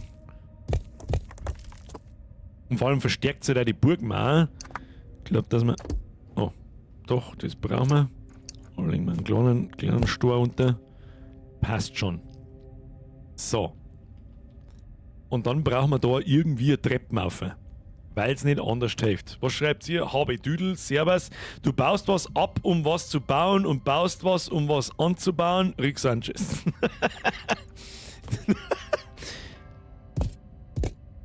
Da kommen wir aber auch nicht auf. Weil zu steil. Das heißt, das muss so, dann muss das auch weggerissen werden. Ja, hilft nicht, da müssen wir, das ist einfach der Burgaufgang. Das hilft nicht, den müssen wir ordentlich zimmern. Ja, so und so nämlich. Und dann, wie viele Steine haben wir noch? 33 jetzt. Werden die Steine auch schon zum Problem. Mal so. Hauptsache, die kommen einmal da rauf und zur Not da oben. Ja, symmetrisch ist anders, ist es mir jetzt aber auch gerade komplett wurscht. Den einzelnen Stor kann man rausziehen. Den kann man nicht rausziehen, aber da kann man einzeln drunter setzen, damit das nicht so komisch ausschaut. Da. Und da haben wir genau das gleiche. Das ist ein Kass. So. Eigentlich brauchen wir auch das und das nicht. So. Wie gesagt, symmetrisch ist anders, da geht mitten dann noch einer rein, aber das passt schon. Das passt schon so. Mach die Stortreppen an der Burgmauer lang und nicht drauf zu. Du meinst wahrscheinlich so, ja, ich glaube, ich weiß, was du meinst. Sollen wir das umbauen? Das glaube ich ist eine gute Idee. Braucht Welten weniger Steine. Wahrscheinlich. Aber wir haben da, ja gut. Zimmert man das jetzt einfach einmal auseinander. Und dann zimmert man es schon wieder zusammen. So, da zimmert man jetzt Doppelsteine rein. So. Wunderbar. Da unten können wir nichts einzimmern. Wenn wir da was einzimmern. Was wir machen? Jetzt pass auf. So. Ich weiß natürlich nicht, wie lang das der Bums da sein muss, aber das werden wir schon herausfinden. So. Dann haben wir dann ein bisschen Vierer. Völlig wurscht. Das brauchen wir nicht, Hoppla. So, und jetzt haben wir diesen hier. Diesen und diesen hier. Besser! Hätten wir nicht ohne bauen können, hätten wir uns wahrscheinlich nur ein paar Steine gespart, aber dann müssen wir auch ein und zwei rauf, aber das ist alles wurscht. So. Haben wir gewonnen, ja. Sieht gut aus. Die Frage ist jetzt, kann man diese Banner in die Leute drin platzieren? Nein. Können die da drauf vorbeilaufen? On my way. Ja, sehr gut. Okay, dann stellen wir jetzt nämlich einen da her. Right away. Einen da her. Den bauen wir ab. Machen wir so und so. Post me hot. Du gehst da rauf. You are needed. Du stehst in der Mitte drin. Wir brauchen Hütten. Wir brauchen eine Hütte, um noch mehr Bogenschützen zu bauen. Die Frage ist, wo wir die hinzimmern. Die können wir eigentlich da hinten noch bauen. Oh, so. Dann haben wir noch dazwischen durchlaufen können, ist alles cool. Also, Bogenschütze wird wichtig. Das war wirklich wichtig. Ob wir das vor Einbruch der Nacht noch schaffen, wir werden eigentlich nur 2 wichtig. Sagt er ich. Van Hinden, gute Nacht. Waren heute am Wörthersee, bin total hin. Herr Van Hinden, hauen Sie sich hinein, gute Nacht. Ist jetzt auch nicht das einfachste Spiel, um dauerhaft wach zu bleiben. Ne? Ist mir schon klar. Schlafen Sie gut. Selbstspieler, mehr für den Zügel 23. Hello, my friend. Wanna please like button? Wanna please subscribe button? Why are you running? Why are you running? Sepp, merci. Der Andal, ich schleich mich in den Lurk. Die nächste Wave machen wir noch und ich schleich mich dann auch. Hey, ganz ehrlich, es ist schon wieder 5 nach 10. Wo ist die Zeit hin? Wo ist allgemein dieses Jahr die Zeit hin? Jedes Jahr wundert es mich wieder, aber es scheint immer jedes Jahr noch krasser zu werden. Total narrisch. So, was jetzt natürlich dann dumm wird. Die Viecher laufen ja nicht auf die stärkste Stelle in der Burg zu.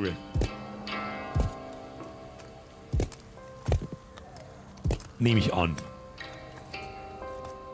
Da kann man natürlich auch alles sehr so ziegeln, gell? So. Weißt du schon, wie ich mein? So um 3 versetzt, dass wenn die da unten noch einen außerhauen, dass nichts feit. Hätte ich gesagt gehabt.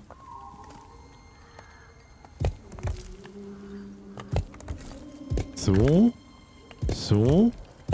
So, immer so, wenn so ein Schlitz da. Jetzt pass auf. So halt. Dann kann da nichts runterfallen. Oh, was ist jetzt? Ja, da kommen noch ein paar einzelne verlorene Seelen schon hin. Ha! Da lache ich ja bloß laut. Das ist doch. Haben wir Maurer da? Das ist eine gute Idee, was ich da baue. Was weiß nicht. Kann man da noch ins Eckgarten hinter sitzen, ne? Also, ich darf ihm schon, das darf ich ihm unterschreiben. Das soll jetzt, wie es ist. So. The night is nearly here. The night is nearly here. So, hier zugebaut. Und dann machen wir da herin genau das gleiche. Na gut, da brauchen wir die 2 Steine da. Damit das anständig funktioniert, glaube ich. So, so. So. So, so. So, so. Noch wieder ein Drilling auf. Drilling auf. Den auf. Und dann so und so und so. Und so. Also, wenn das keine stabile Lappballmaurer kämen von 2 Seiten. Was? Ach du Scheiße. Houston? We are fucked! Oh, ich kann 2 Bogenschützen bauen. Okay. Sammelpunkt ist da. Wir bauen noch schnell eine Mauer. Eine kleine. Wir bauen da noch schnell eine kleine Mauer her mit einem Aufgang. Man kann nicht einfach umgehen. Kriegen wir schon. Okay, chill.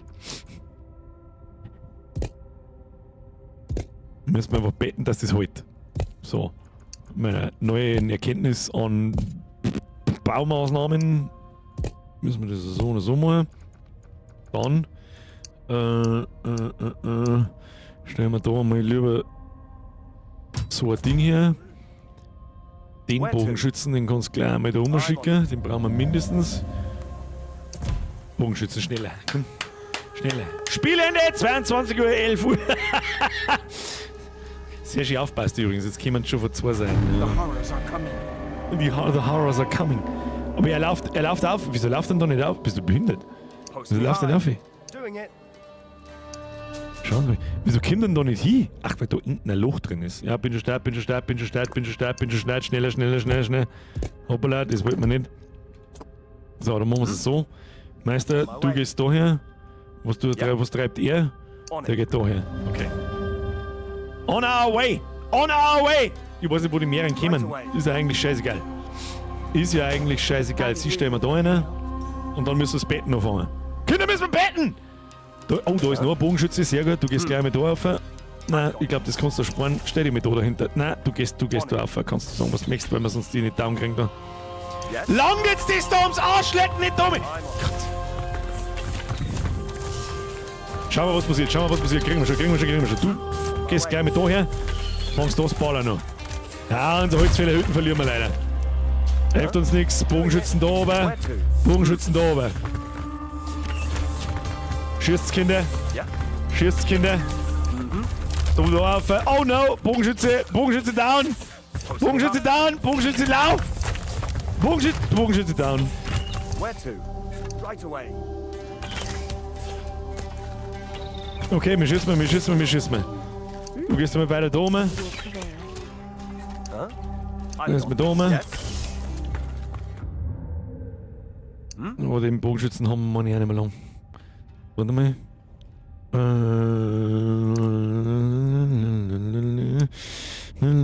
Schrecken zu neu, um zu bauen. Man kann dann nicht mehr bauen. Oh no. Macht's mal die da unten fertig. We are needed. Wir haben schon wieder Bogenschützen verloren. For, oh God. Oh no. We're under attack. Ja, we are under attack. Die sind nicht gut. Bogenschützen! Tu was! Geh Viere da! Ja! Und den letzten ballert man auch zusammen! Da, jetzt her! Merkst du das? Nix der Untergang vom Burg Birkste! Man muss nur jetzt wahrscheinlich den. In welcher Wave sind wir? Sagt man das irgendwo? 7. Welle. Das heißt, alle 7 Wellen, dann ist die nächste wahrscheinlich bei 14 oder 15 oder irgend sowas, so gerade Zahlen, kämen es dann von 3 Seiten oder nach 3, 4 Wellen kämen jetzt wahrscheinlich nochmal einzelne größere Viecher dazu und ich muss schon von 2 Seiten verteidigen. Und mit dem Wissen jetzt, ja, dann verliere ich ja beim nächsten Mal keine Bogenschützen, ich baue da hinten nicht irgendwelche komischen Sachen umeinander und.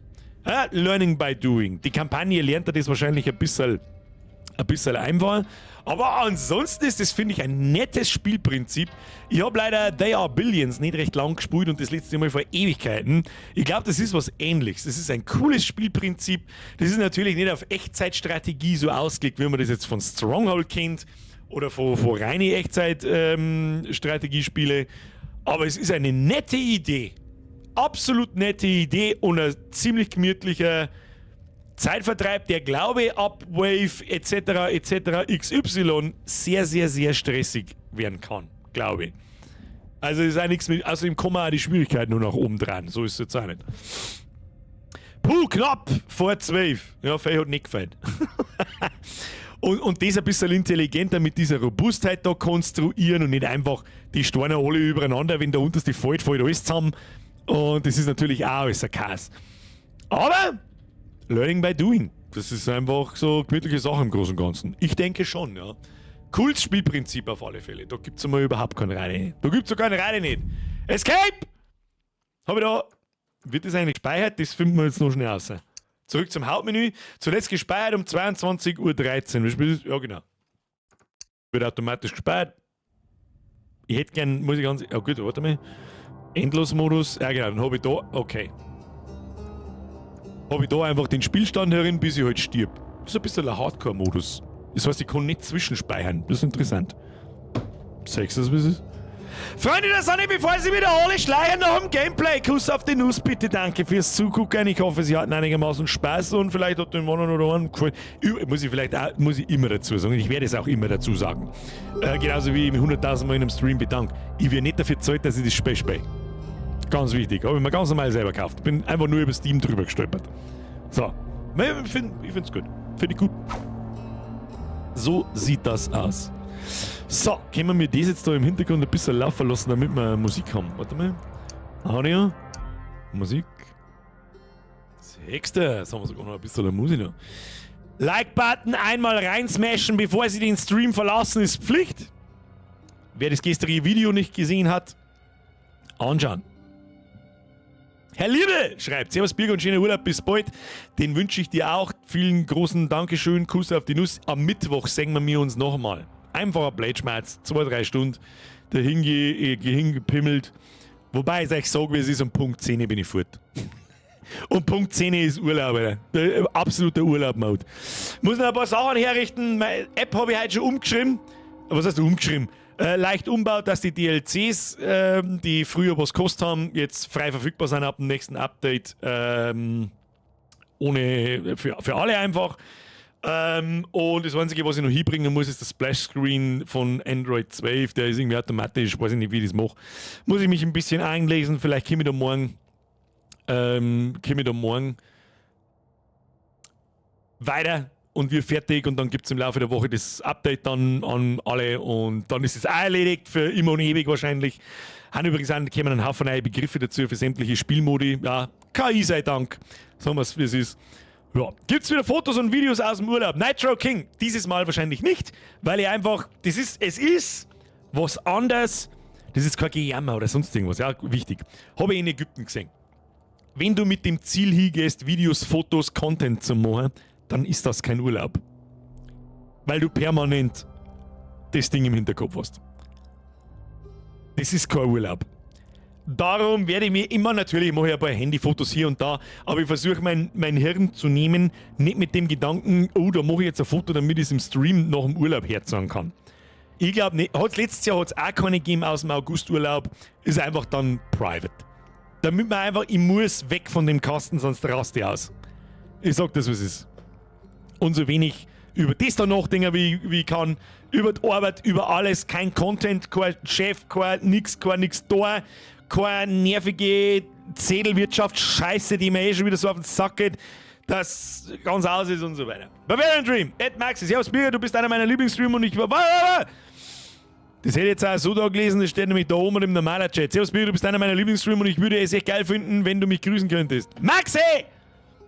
Tu ich normal nicht, aber ich bin im Urlaubsmode. Wichtig wären halt Fotos vom Essen.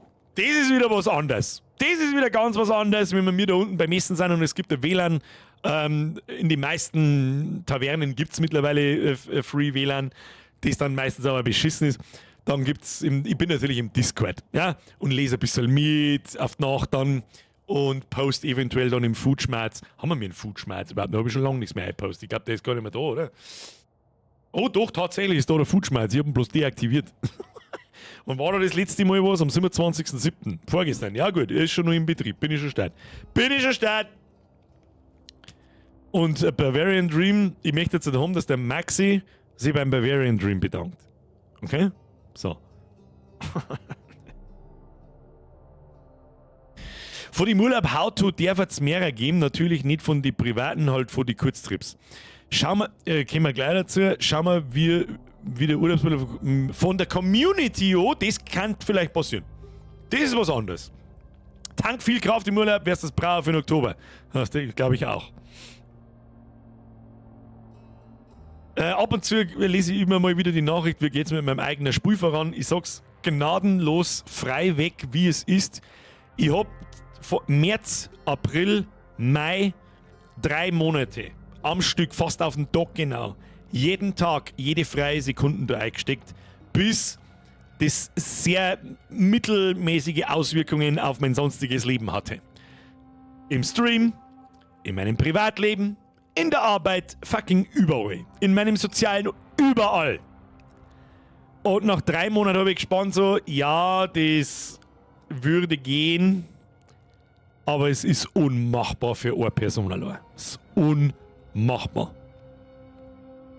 Da stecken, das will man sich einfach einmal ausrichten. Und da übertreibe ich nicht. 10 Stunden am Tag, jeden Tag, egal ob Montag, Sonntag, sonst wann, nach der Arbeit, vor dem Stream, nach dem Stream, jede freie Minuten, 3 mal 30 mal 10, dann stecken da auf kürzeste Zeit fast 1000 Stunden drin.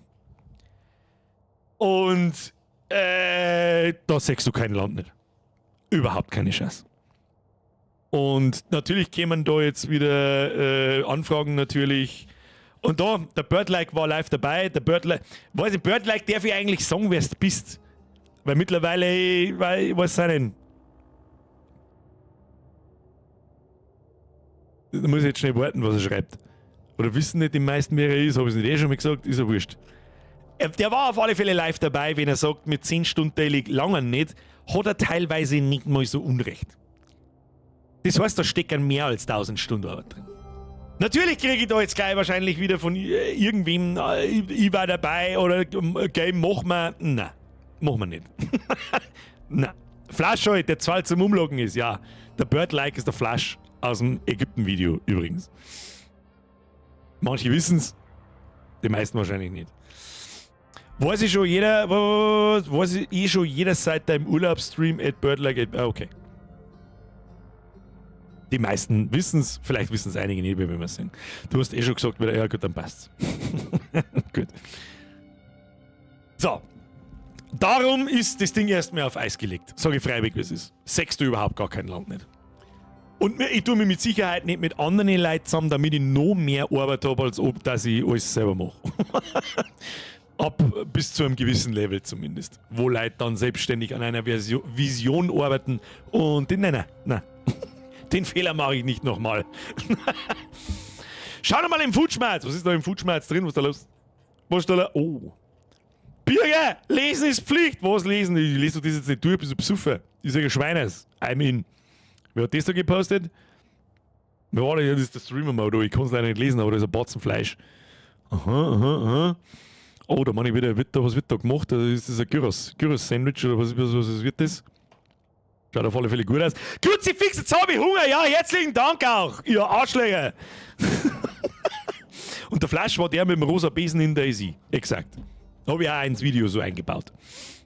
Hab nur nix, ein Voice-Over habe ich außer gecancelt, aus irgendeinem Grund, warum. Oder vergessen aufzunehmen. Glaube ich. So mit, am Flash habt ihr auch schon mal gesehen, glaube ich, hätte er eigentlich kommen sollen, aber ihr habt es so auch verstanden, glaube ich. Der Sebian schreibt, du Bürger, was sagt denn eigentlich die Bürgerin, wenn du mal eben mit deinem Spätzle einen Ägypten-Trip machst? Meine Alte, die hat mir einen Arsch auffressen. Meine Alte ist mit ihrer besten Freundin an diesem Wochenende zum Gardasee gefahren. Und das war der ursprüngliche Auslöser, warum wir das mit Ägypten überhaupt gemacht haben. Weil sie schon, wir haben schon immer mal ausgemacht, dass wir miteinander in Urlaub fahren und so. Hast du was dagegen, wenn wir das Wochenende an Gardasee fahren? Nein, schau, dass du lang gewinnst. Und das habe ich so 2-3 Wochen gewusst und dann haben wir irgendwann, im Prinzip war es eigentlich umdreht, wie es im Video kommt. So. Eigentlich habe ich einen Flash gefragt so mit, hey, ich habe sturmfrei, der mir irgendwas. Und in dem Blätschmerz sind wir irgendwann dann draufgekommen, so mit, fliegen wir nach Ägypten. Ja, okay. Und dann war das so. Ich hätte gern Outtakes sind ohne gehängt, aber wir waren einfach so professional, bei uns hat es nur One-Takes gegeben. Ja, hat es nicht mehr. Ich wüsste nicht, was da lustige Outtakes gewesen werden.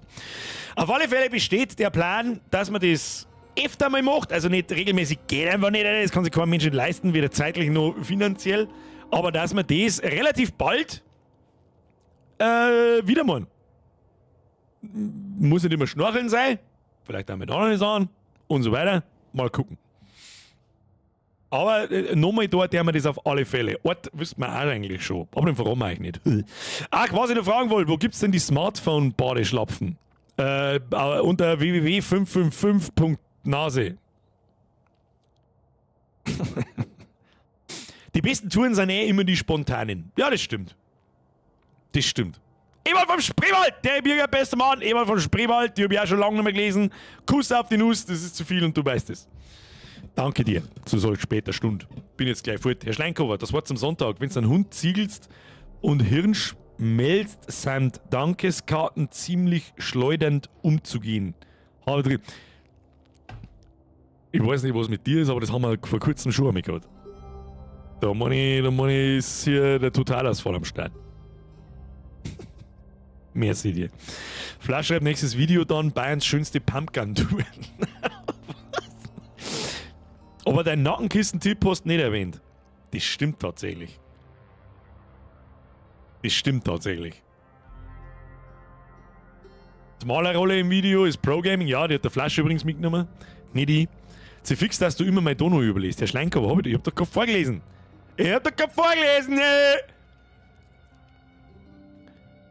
Ist wahrscheinlich wieder so viel Zeitverzögerung drin, dass das du nicht gesehen hast da. Oder nicht gehört hast. Mr. Jocke schreibt, in my brain is error 42. Egal wohin, Hauptsache mit Balletteinlage. Ja, also meine Intuition ist natürlich schon, egal wo wir hindüdeln, dass man da schnorcheln kann, aber nicht immer nur. Weil er wird auch irgendwann langweilig, ja, wieder unter Wasserbeutel. Und ich glaube, es wird schwierig, irgendwo im Mittelmeerraum das Ägypten und die bunten Fischerl in Ägypten im Roten Meer zu toppen. Das wird schwierig, glaube ich. Und das, was der Flash schreibt, das ist übrigens auch todernst gemeint, das haben wir vielleicht auch wieder falsch verkauft, so, das ist aber kein Witz nicht. Die Ballettschuhe haben der ultimative Pro-Tipp, es geht nicht ohne, kannst du vergessen. Du kannst da nicht ins Wasser gehen ohne die Schuhe. Kannst du vergessen. Die Korallen schneiden die in 1000 Stückel. In 5000 Stückel. Und in Hurghada ist gerade richtig gemütlich warm. In Hurghada das war so asozial heiß. Anfang Juli. So asozial heiß. Dass alles spät war. Für sonst ist, finde ich, der Urlaub da unten zum nichts zum Brauen. Du wirst am Strand nur angelabert von den Leuten, ich will nicht mehr Diving-Tour. Und wenn du dem ersten gesagt hast, nein, dann steht dahinter schon der zweite, der hat genau gehört, dass du keine Woche willst, kommt dann aber trotzdem und fragt ihn nochmal. Ja. Wir haben ja mal 400 Meter am Strand ohne Ballettschuhe gehen müssen, weil wir blöd haben, ordentliche Brandblasen an die Fußsohlen. Hat er wirklich gehabt, ja. Ja, ich bin da nicht so empfindlich. Ich bin da auch empfindlich, aber nicht so wie er. Er hat da schon das Schreien angefangen, da war ich noch relativ gemütlich unterwegs. Und dann hat er halt wirklich Brandblasen an die Füße gehabt. Stage Diving in Korallen. Ich weiß nicht, Ballettschuhe, du Söch, das sind Barfußschuhe. Nein, sonst nicht, das sind Ballettschuhe. Was dann im falschen Hotel war bei mir nie so schlimm. Wir haben nicht nach Bimbo Island gedürfen, weil sie uns da nicht durchgelassen haben im anderen Hotel. Der Hansi. Der Hansi schreibt, Ägypten war für mich nichts wegen den Temperaturen, weil ich fett bin. Es ist auch für eine Bürgerin, die da unten keine 10 Minuten aushalten müssen aufs Zimmer. Keine 10 Minuten. Die kann nämlich schnaufen. Die darf den Weg im Bus zum Hotel schon gar nicht überleben. Und die ist nicht fett. Barfußschuhe sind sau geil. Von ihm mir auch gekauft, von Leguano, sind nur zu empfehlen. Ja, haben wir mir auch. Ist ganz ehrlich am Meer immer zu empfehlen. Weil wenn irgendwo einmal Steine haben, dann kannst du einfach easy cheesy reingehen und so musst du mal anpimmeln oder kannst gar nicht reingehen. Es könnte ja mal in Sea Life zum Schnorcheln geben. #Proud, man kann im Sea Life schnorcheln? Ich halte das für einen Troll-Donation, Herr Schleinkofer. 2 Donations vorher nur eine dermaßen eine Kacke dahergeschrieben. Das sagt und jetzt soll ich das ernst nehmen. Kevin Schwarz! Mutti zu Klein Hitler, schau, dass du Land gewinnst. And I took that personally. Sebian schreibt, Kollege hat mal erzählt, in Ägypten haben sie ihm voll über den Tisch gezogen, so Sachen wie neue, eingeschweißte Kippen verkauft, aber dann war bloß ein Stroh drin und lauter so ein Scheiß. Der Flash hat sich auch so eine E-Kippen gekauft, die hat am ersten Tag 17 Euro gekostet, dann war ein anderer Typ drin und hat es für 4 Euro, glaube ich, gekriegt und am nächsten Tag hat es einen 20er wieder gekostet. Lauter so Sachen, also das ist da unten, ja, getrollt wird nicht. Ja, das sage ich am nächsten Mal. Mit der jetzt da vom Flieger raus das Gestell verbiegen. Das war wirklich krass. Mir hat da drin wirklich fast gefahren im Flieger, mir war wirklich ein wenig kalt, ich hab dann die Lüftungen ausschalten müssen, so weil man denkt, Alter, jetzt langt's dann. Und dann bist du rausgegangen und kriegst eine dermaßen umdrehte Scheißfotzen, dass alles zu spät ist. In Ägypten 80% Luftfeuchten, bei uns war es 20%. Nein, die Luftfeuchten war nicht das Problem. Nein, finde ich. Weiß nicht, was man nicht vergessen darf, 42 Grad im Schatten bei ungefähr 80% Luftfeuchten. Das war Doppelbockfotzen. Ich finde ganz, haben wir uns da sicher, dass wir 80% Luftfeuchten gehabt haben? Ich kann es nicht beurteilen, weiß ich nicht. Aber einigen wir uns auf, es war richtig asozial. Es war richtig. So! Jetzt ist halb 11. Meine sehr verehrten Damen und Herren, es war mir ein Fest am letzten Gaming-Montag vor der langen Sommerpause. Ich freue mich so hart auf den Urlaub, ich kann es keinem Menschen nicht sagen. Vor allem der Moment, der mir auch immer gefreut ist, wenn ich zum letzten Mal für eine lange Zeit den Greenscreen da hinter mir wegräume und brauchen wir ja am Mittwoch nicht und so weiter. Und das dann verinnerliche vor meinem Auge, versuche festzuhalten, so mit, oh, jetzt noch einen Tag arbeiten und dann ist Urlaub lang und Arschlecken. Das Gefühl habe ich schon lange nicht mehr gehabt. Schon sehr lange nicht mehr. Auf das freue ich mich wirklich sehr. Und ich hoffe, ihr habt es auch, oder im August, oder habt es vielleicht schon gehabt, neben der Hauptsaison oder habt es nach der Hauptsaison noch. Ist wirklich wichtig. Ist wichtiger, als ich das dachte. Habe ich auch erst vor 2 Jahren gespannt. Sage ich freiwillig, wie es ist. Und ich hoffe, ihr fahrt es fort. Aber da unterhalten wir uns am Micker. Blade-Schmerz, Sommerpause. Meine Damen und Herren, vielen herzlichen Dank. Ich hoffe, Sie hatten einigermaßen Spaß. Ich hatte Spaß. Die Zeit verging wie immer schnell. Wir sehen uns am Mittwoch um 20 Uhr. Sommerpause, Blade-Schmerz. Hauen Sie sich hinein. Ich wünsche euch eine gute Nacht. Danke für die ganzen Donations. Das ist halt auch schon wieder, die Liste ist 800 Kilometer lang. Alter. Danke für die ganzen neuen Mitgliedschaften. Welcome to the Squad. Über den August stellt sich übrigens heraus, wer wirklich ein loyales Mitglied ist und wer nicht. Ja? So, wer aufpasst hat damit, ja, der kommt schon wieder oder macht, ja, weißt du, Späßle. So, und jetzt schleichen Sie sich dahin. Kuss auf die Nuss, danke für alles. Press Triple F für die Moderatoren. Wir sehen uns am Mittwoch um 20 Uhr das letzte Mal für Season. Wir haben ja eigentlich gar nicht in Season 7, oder? Wir haben ja in Season 7. Das haben wir jetzt gerade drin. Und die endet eigentlich ja nicht mit der Sommerpause, sondern eher im November. Ja, Season 7 Sommerpause, leckt mir mal, passt schon. Habe die Ehre.